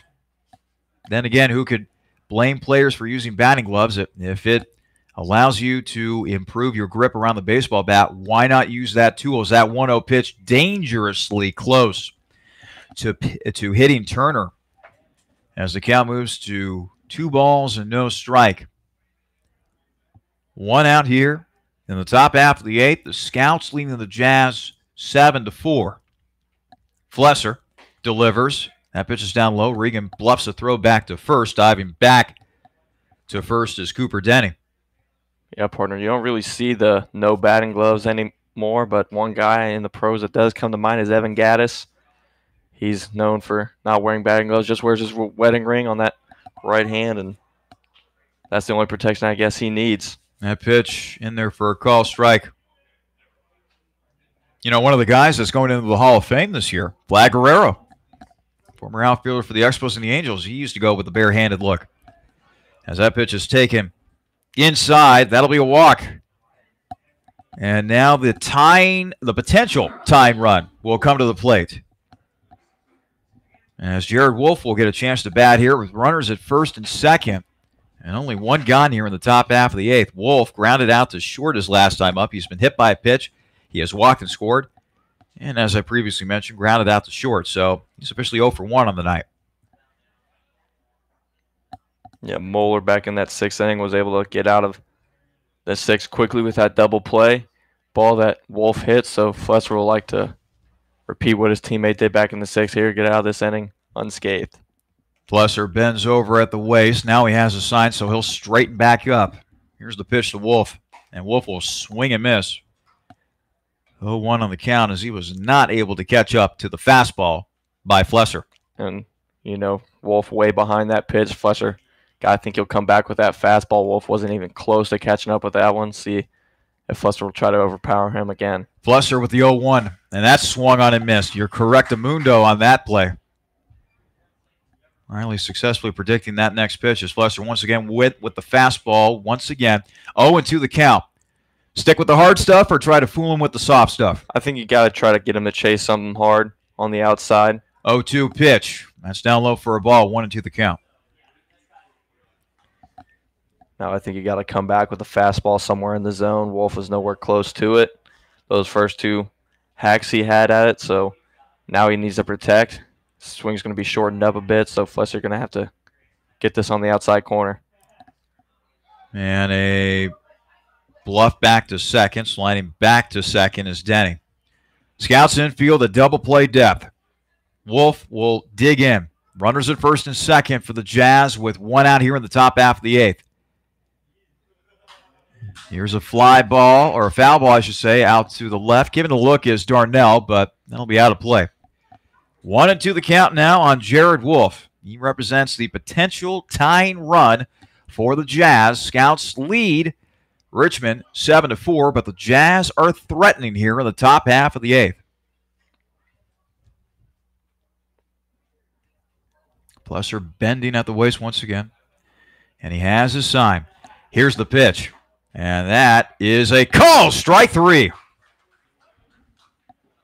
Flesser dotting the outside corner with a fastball that time. Two gone here in the top half of the eighth. Great pitch there by Flesser, finding that pitch on the outside corner, gave it the heat. And Wolf was just sitting there looking at it. Nothing he could really do with that pitch. Jacob Burlingame will now come to bat, and boy, Flesser's got to be real careful here. Burlingame already with an RBI, one of the top hitters in the Great Lakes Summer Collegiate League. Burlingame 2 for 4 on the night with a couple of singles. Yeah. Flesser. And hope for Flesser here is going to be keep it low. Here's the pitch. That's way high for a ball. So 1-0 the count now on Burlingame.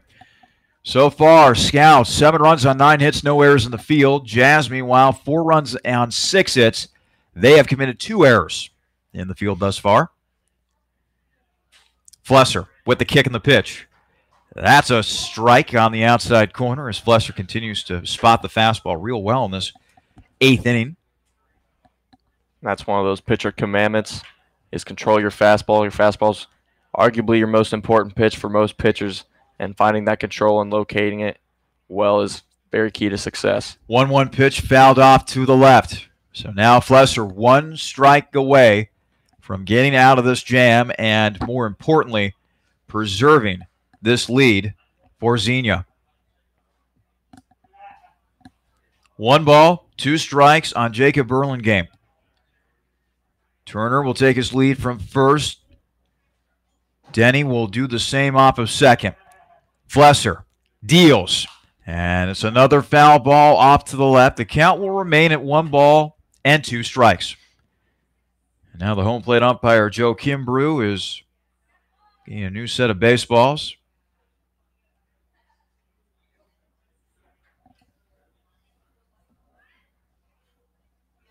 Now that Mr. Kimbrew has been taken care of, action will resume. Again, 1 ball and 2 strikes on Burlingame. Flesser looks back to second. Here's the pitch. It is swung on and once again fouled off to the left as Burlingame continues to battle hard with the right-hander Flesser.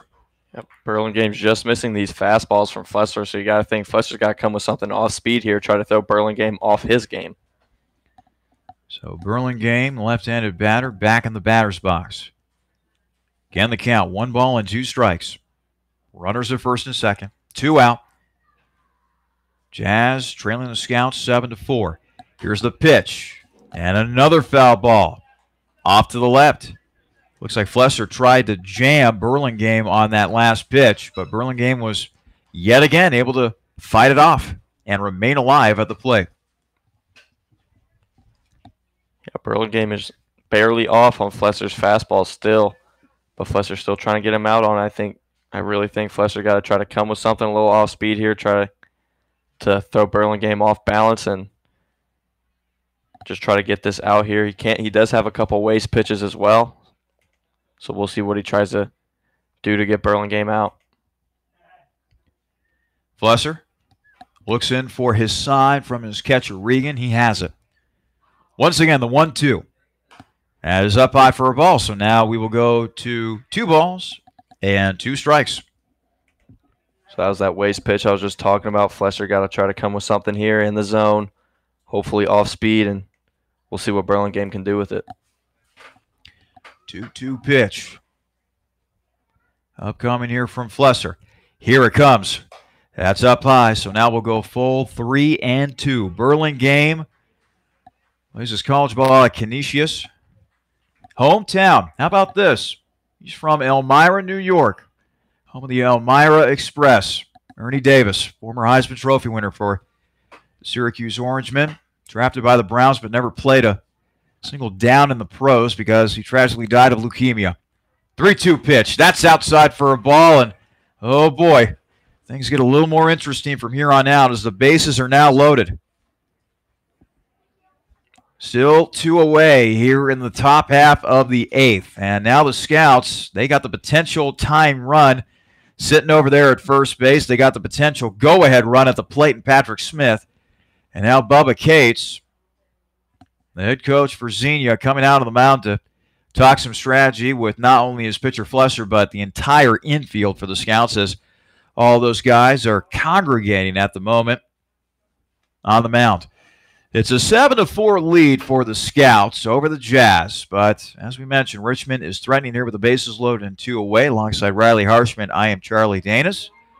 So glad to have you along for the ride this evening as the Scouts are attempting to snap a 4-game losing streak. Got off to a very good start with that 5-run second inning. Luke Boylston then added a 2-run shot in the 5th. But Richmond, they continue to play hard. They continue to threaten here. Bubba Cates still out on the mound, and now the home plate umpire, Joe Kimbrough, will break up the meeting on the hill. Bubba will now walk back towards the Scouts' dugout on the left as they play a little Hendrix here at the ballpark. Maybe they'll pump up Flesser a little bit here as this is a big moment in tonight's game. Bases loaded. 2 gone. Scouts up by 3, 7-4. Flesser now facing the designated hitter Smith, and Patrick Smith will take a strike on the inside corner. 0-1 the count. On the night, Smith has singled. He has walked and scored. He has grounded out to second, and he has also doubled. And there's a liner down the left field line, foul.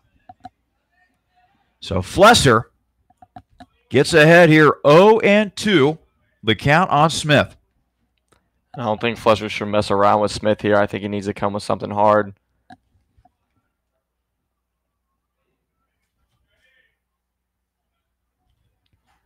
Flesser with the 0-2 pitch. Outside for a ball, 1-2 the count. And that was a good waste pitch by Flesser. Try to get Smith to reach out for that one. Denny at third. Turner at second. Burlingame at first. Smith at the plate, waiting on the 1-2. That's outside. Gets away from the catcher. Runner is coming home, and it gets away from Flesser.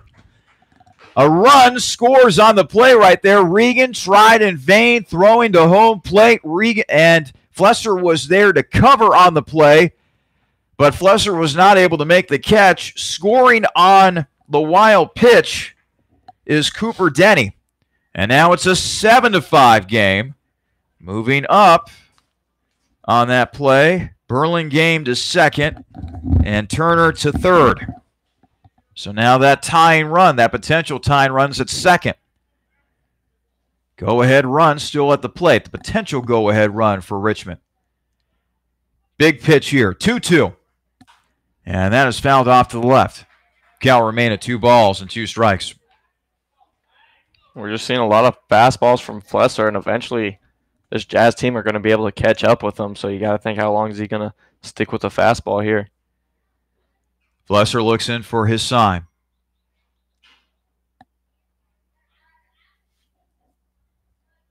The pitch. And that's a screamer down the right field line. It will drop. 1 run will come in. Another run will come in. No, that was actually over the right field wall. It bounced over the right field wall, I should say. That's going to be a ground rule double for Patrick Smith. And just like that, this game is tied. A 3-run 8th inning. The Jazz and the Scouts now knotted at 7. Number 7, Kroll. And like I said, the fastball again. Flesser came with it, but Smith had already seen it. 4 or 5 times with that at bat. Fouled it off a couple times, and he caught up with it there and was able to drive in both those runs. So now the go-ahead runs at second after Smith drives in 2 with the double, and Bill Kroll, the catcher, on deck. Already has a 2-run homer in this game. Looking to play the role of hero for the Jazz. Meanwhile, Flesser, he's looking to keep this game knotted at 7. So Flesser looks in for his sign.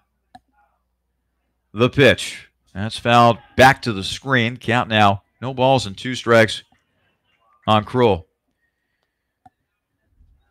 So a brand new ball game at the moment.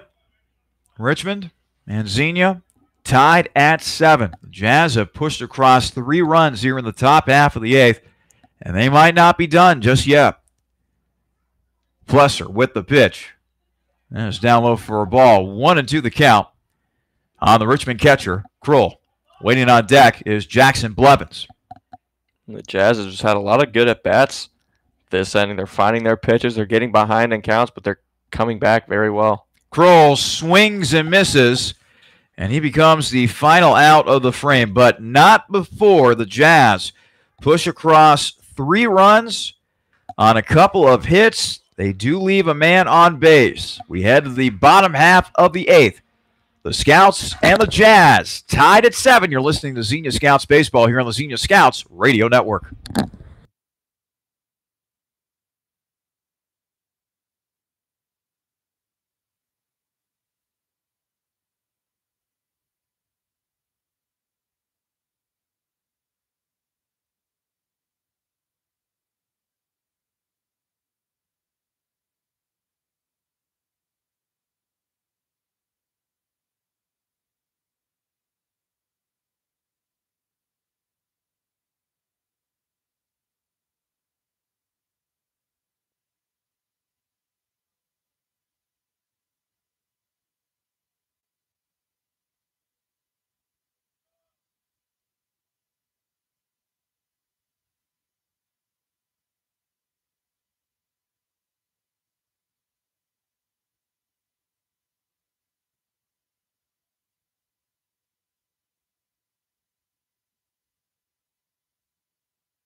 Bottom half of the 8th here at Grady's Field. After a 3-run top of the 8th for the Jazz, Scouts and Richmond tied at 7 apiece.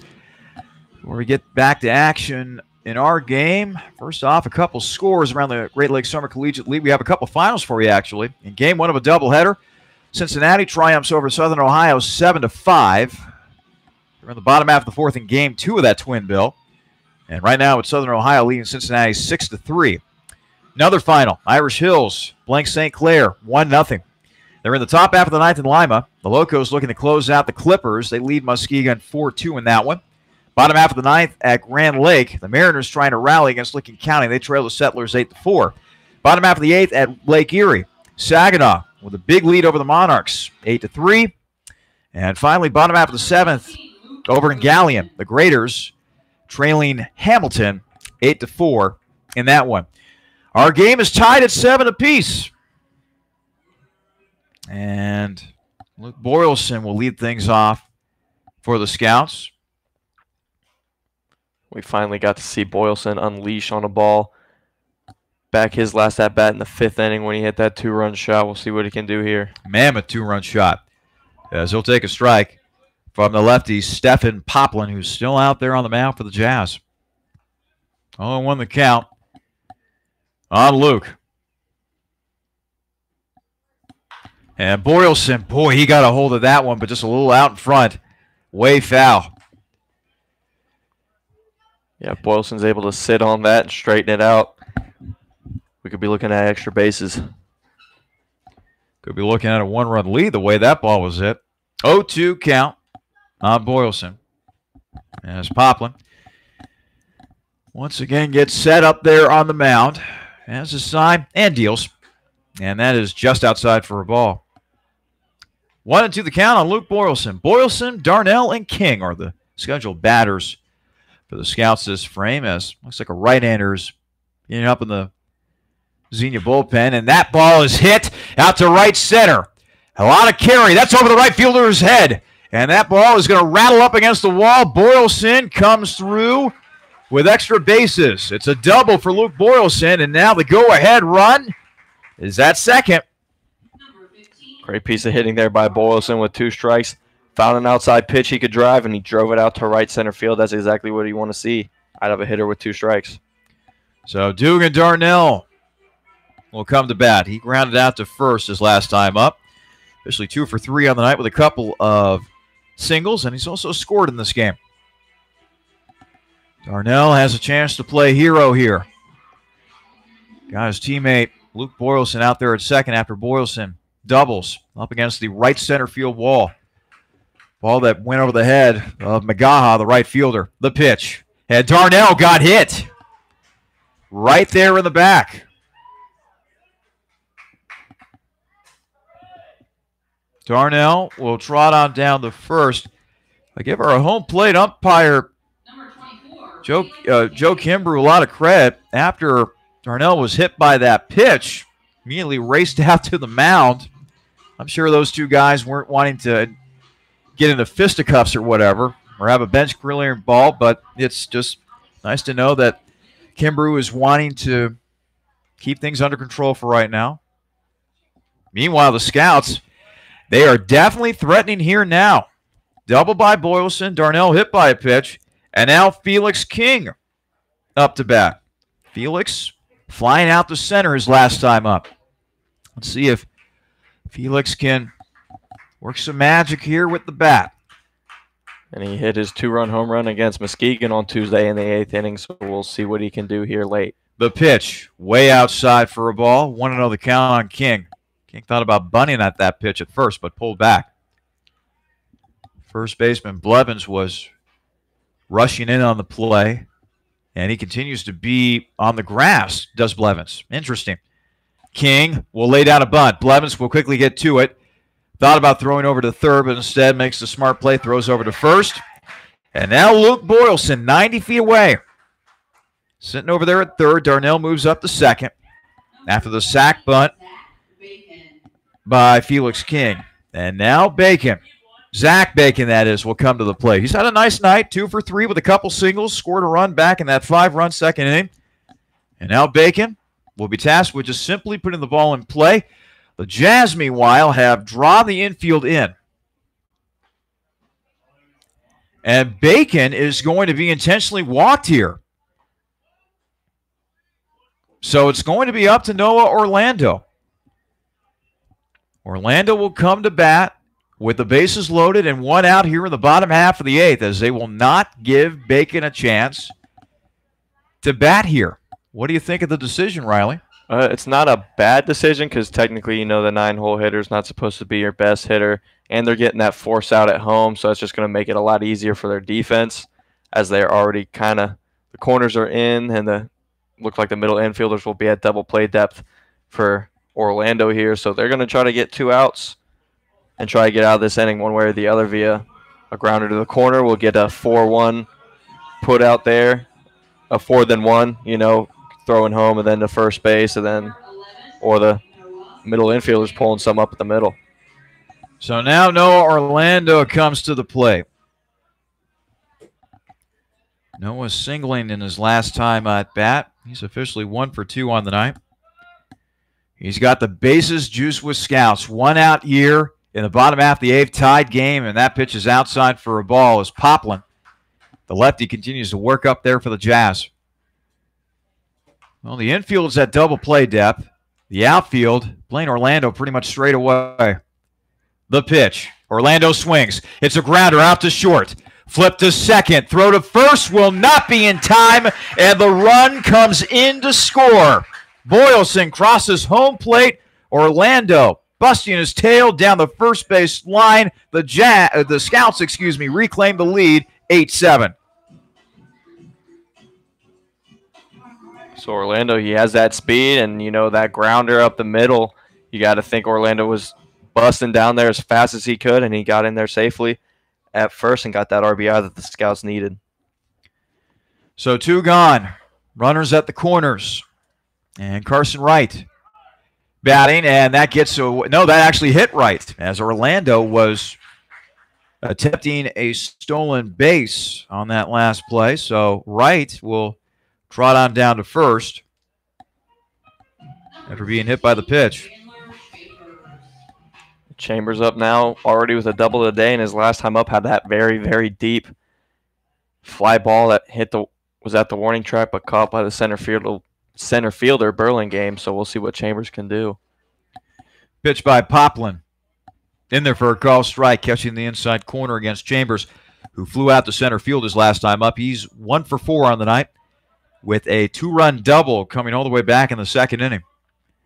Chambers looking to provide a little insurance for the Scouts here. Chambers swings, and it's a grounder over to short. Throw to first, and it is in time as Turner was able to catch that ball in a tricky hop. He completes the throw over to first, and that is that for the Scouts in this inning. But most importantly, the Scouts are able to push across 1 run on 1 hit. They do leave the bases loaded.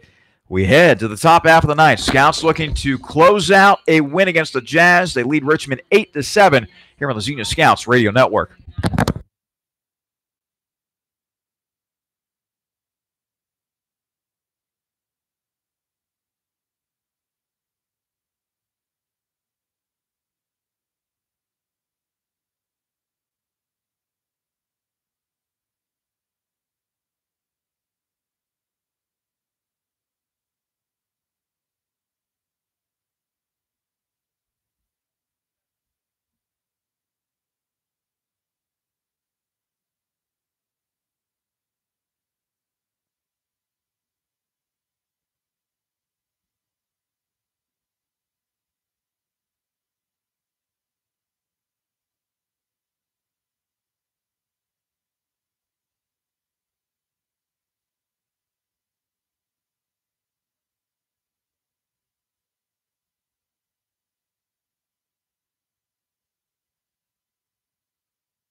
New pitcher on the mound for the Scouts, who lead the Jazz 8-7 here in the top half of the ninth, and it'll be the big man, Sam Drawley, from Rosamond, California. Plays at Cairn University, 6'2", 260-pound senior over there at Cairn. This will be his 9th appearance of the season. And it's been a little bit of a struggle for Sam lately, 1-1 with an ERA of 12.70. He does have 3 saves on the season. In 11 of the 3rd innings pitched, he has struck out 11 and walked 13. Last time we saw Sam, that was back on the 26th, so a couple days ago, up in Muskegon. And only in a 1/3 of an inning, he gave up 4 runs, all of them earned on 3 hits while walking 3 and not striking out a single batter. So now Big Sam will go to work, and that'll help, as that'll be a grounder over to second, Bacon over to first, and that'll be the first out of the inning as Blevin grounds out 4-3. That's a good start for Drawley here after he struggled a little bit in his appearance against Muskegon on Tuesday. Getting that first out quickly, he's got to build up his confidence as he gets settled in. So now coming to the plate for Richmond is Jared Kengott. Kengott has struck out swinging a couple times tonight. That pitch is taken in there for a call strike. Kengott 0 for 3 on the night. Sam has a sign. He rocks and deals. That pitch is down low for a ball. 1-1 the count. Scouts looking to snap a 4-game losing streak. But first, they got to take care of business here in the top half of the ninth. Drawley with the pitch. That's up high for a ball. We know that Sam can throw it with the best of them. It's just that his location has been an issue. 2-1 pitch on the way. And that's fouled off to the right. So now the count is even at 2 balls and 2 strikes. Waiting on deck for the Jazz is Robbie McGaha.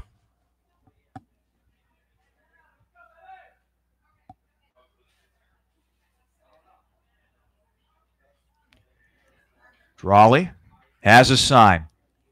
Steps and throws, and that is a missed swing. Throw down to first, and the throw pulled King off the bag. So Ken got struck out swinging, but they weren't able to complete the play to first. So Ken got reaches on a wild pitch. Put that down as a strikeout, but not an out for Drawley. And now the tying run is on base for the Jazz. The potential go-ahead run at the plate in Magaha. Drawley needs to strike all that from his mind and just get this out. Pitch is taken for a call strike by Magaha, who flew out to left field his last time up. He's 0 for 4 on the night. You know, in this situation, it's easy to let that pressure build on you. Drawley needs to erase those types of distractions and just focus on the batter, focus on one pitch at a time, and try to bring it home for his team here. Drawley with the 0-1 pitch. Breaking ball, fouled off to the right. 0-2 the count. And that's a very good way for him to come back after not getting that out. Even after throwing the strikeout, not getting the out. Good job coming back, getting 2 quick strikes here. So Drawley in the stretch. Magaha taps home plate in anticipation of the 0-2 pitch upcoming here from Big Sam. Ken Gott will take his lead from first, and now Sam will step off the mound. Now he will get back on the pitching rubber. Here comes the 0-2 pitch from Sam. That is fouled at the plate. Count will remain at no balls and 2 strikes. Cooper Denny waiting on deck for the Jazz. He is looking to make an impact here for the Jazz this inning.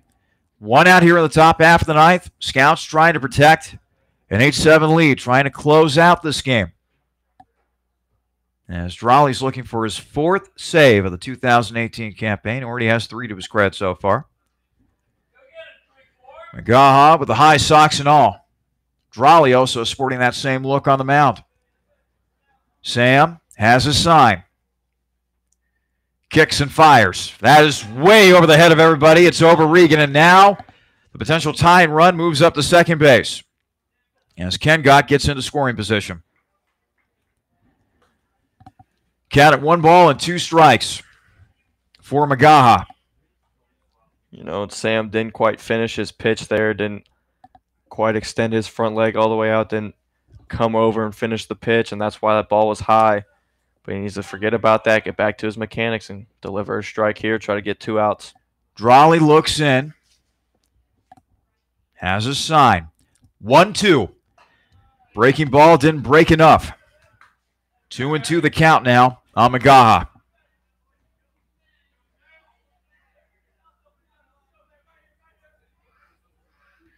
Drawley with the long look in. Looks back to second. Here's the 2-2. That swung on and missed. Big strikeout for Big Sam. 2 gone. And Drawley's got to feel great after that strikeout. It was a battle to get Magaha out there. So he was fouling some pitches off, looking at those chase pitches, and Drawley coming back with a good strike right there, getting the out, and now he just needs 1 more to close the door on the Jazz. Cooper Denny. 2 for 4 on the night.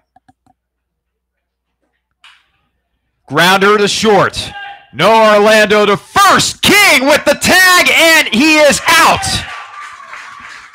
Chalk up another win for the boys from Xenia. The Scouts snap a 4-game losing streak, and they hold on for an 8-7 lead over the Richmond Jazz. Riley and I will be back to wrap things up from Grady's Field in just a moment.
shuffle into a different celebration. And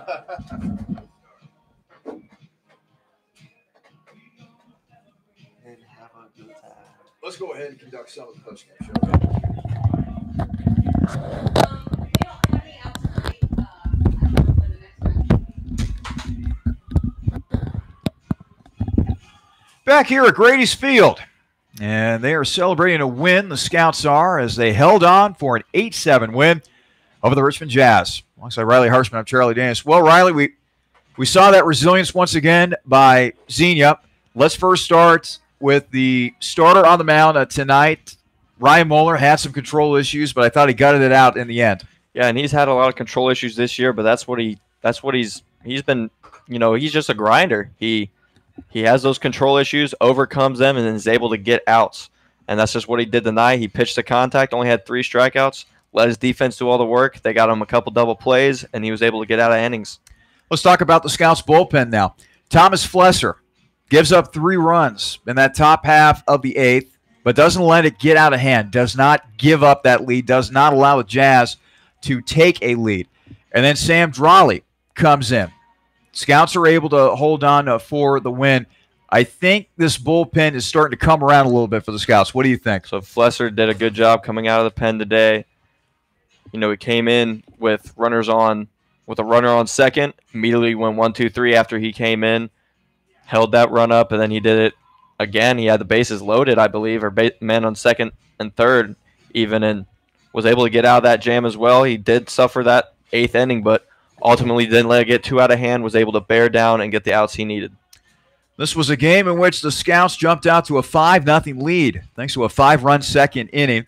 Scouts were then able to add some insurance thanks to a 2-run homer by Luke Boylston in the 5th. But slowly but surely, Richmond was able to poke away at that Scouts lead, eventually culminating in a 3-run 8th inning in which they tied the game at 7. But then in the bottom half of the 8th, Scouts loaded the bases with only 1 out. Noah Orlando hit a grounder to short. The Jazz were able to get an out at second, but because of Orlando's great speed, he was able to beat it out for a fielder's choice. Drove in Luke Boylston, who ended up being the winning run tonight. At the time, he was the go-ahead run. And then Sam Drawley, it's been a little bit of a venture with him when it comes to him pitching on the mound for the Scouts. But in the end, he was able to get the save despite the fact that the potential tying run was at second base. So, job well done by the Scouts tonight. Winning pitcher for the Scouts, that be Thomas Flesser. He improves his record to 2-0 on the season. The loss, meanwhile, will go against the lefty Stephen Poplin, who drops to 1-1 on the year for the Jazz. And finally, Sam Drawley picks up another save. The big man has now got 4 saves here in 2018. We are hoping to be joined by our player of the game here in mere moments. So we'll take another quick break, and hopefully we'll be talking with our player of the game in just a moment. Again, the Scouts beat the Jazz tonight by a final of 8-7. Stay tuned for more of the postgame show.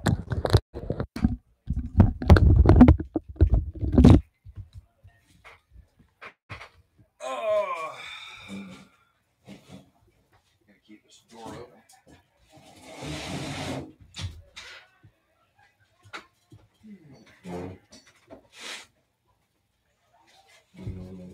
All right. Good one. That was a good one. Yeah. Quick one, too. Get your third headset set up, by the way. Oh, yeah. Good. Go.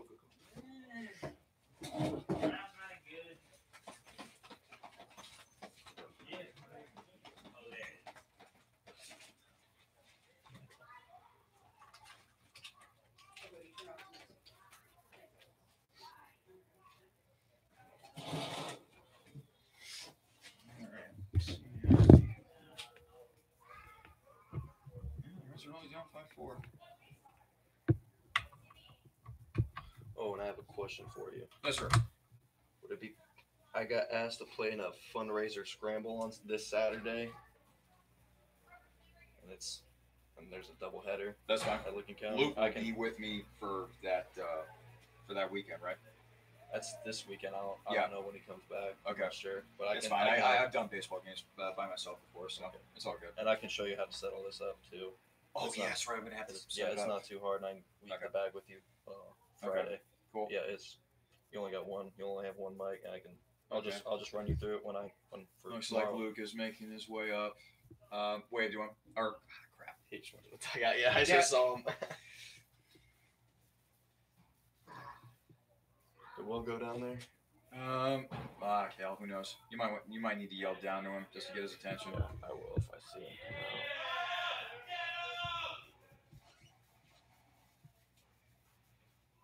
Oh, he's coming up here. Okay, cool.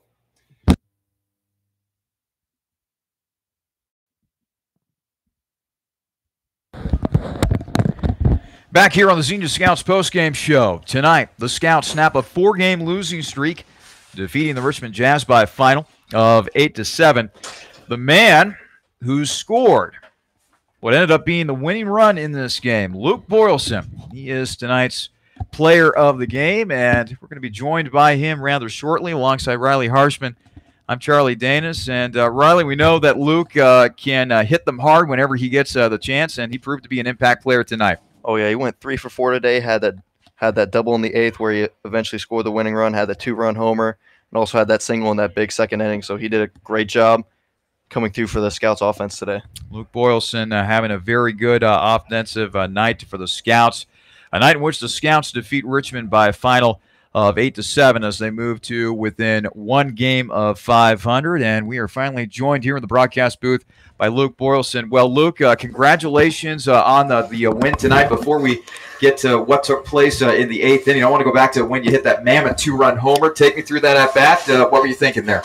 Well, he started me off with a good outside fastball first pitch for a strike, and I kind of figured he was going to come back with another slider, and he just left it up and in, and I was able to put a good bat on it. So let's now go to the 8th inning. You start off the inning with an impressive double over to right center field.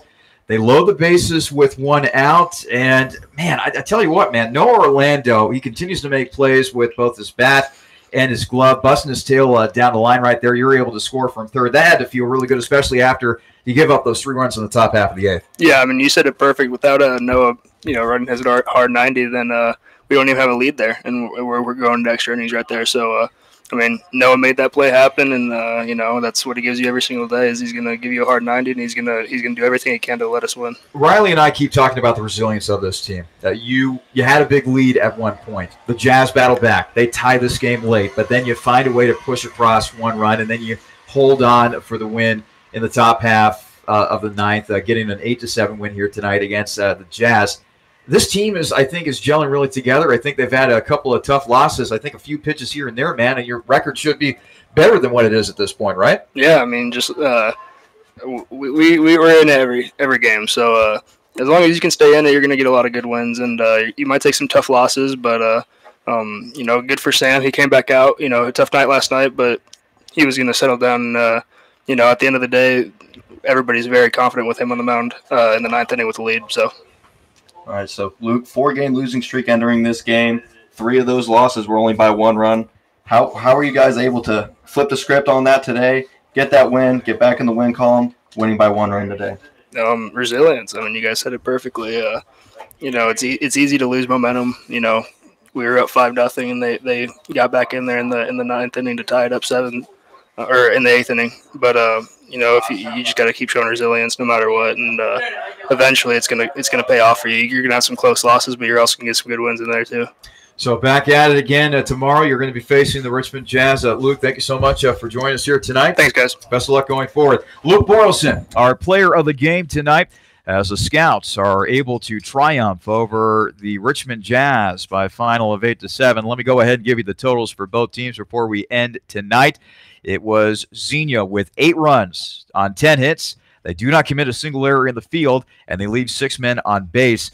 Meanwhile, for Richmond, they score 7 runs on 8 hits. They leave 9 men on base, and they commit 2 errors in the field. The winning pitcher tonight, that would be Thomas Flesser. He improves to 2-0 on the season for Xenia. The losing pitcher for Richmond this evening is the left-hander Stephen Poplin. He drops to 1-1.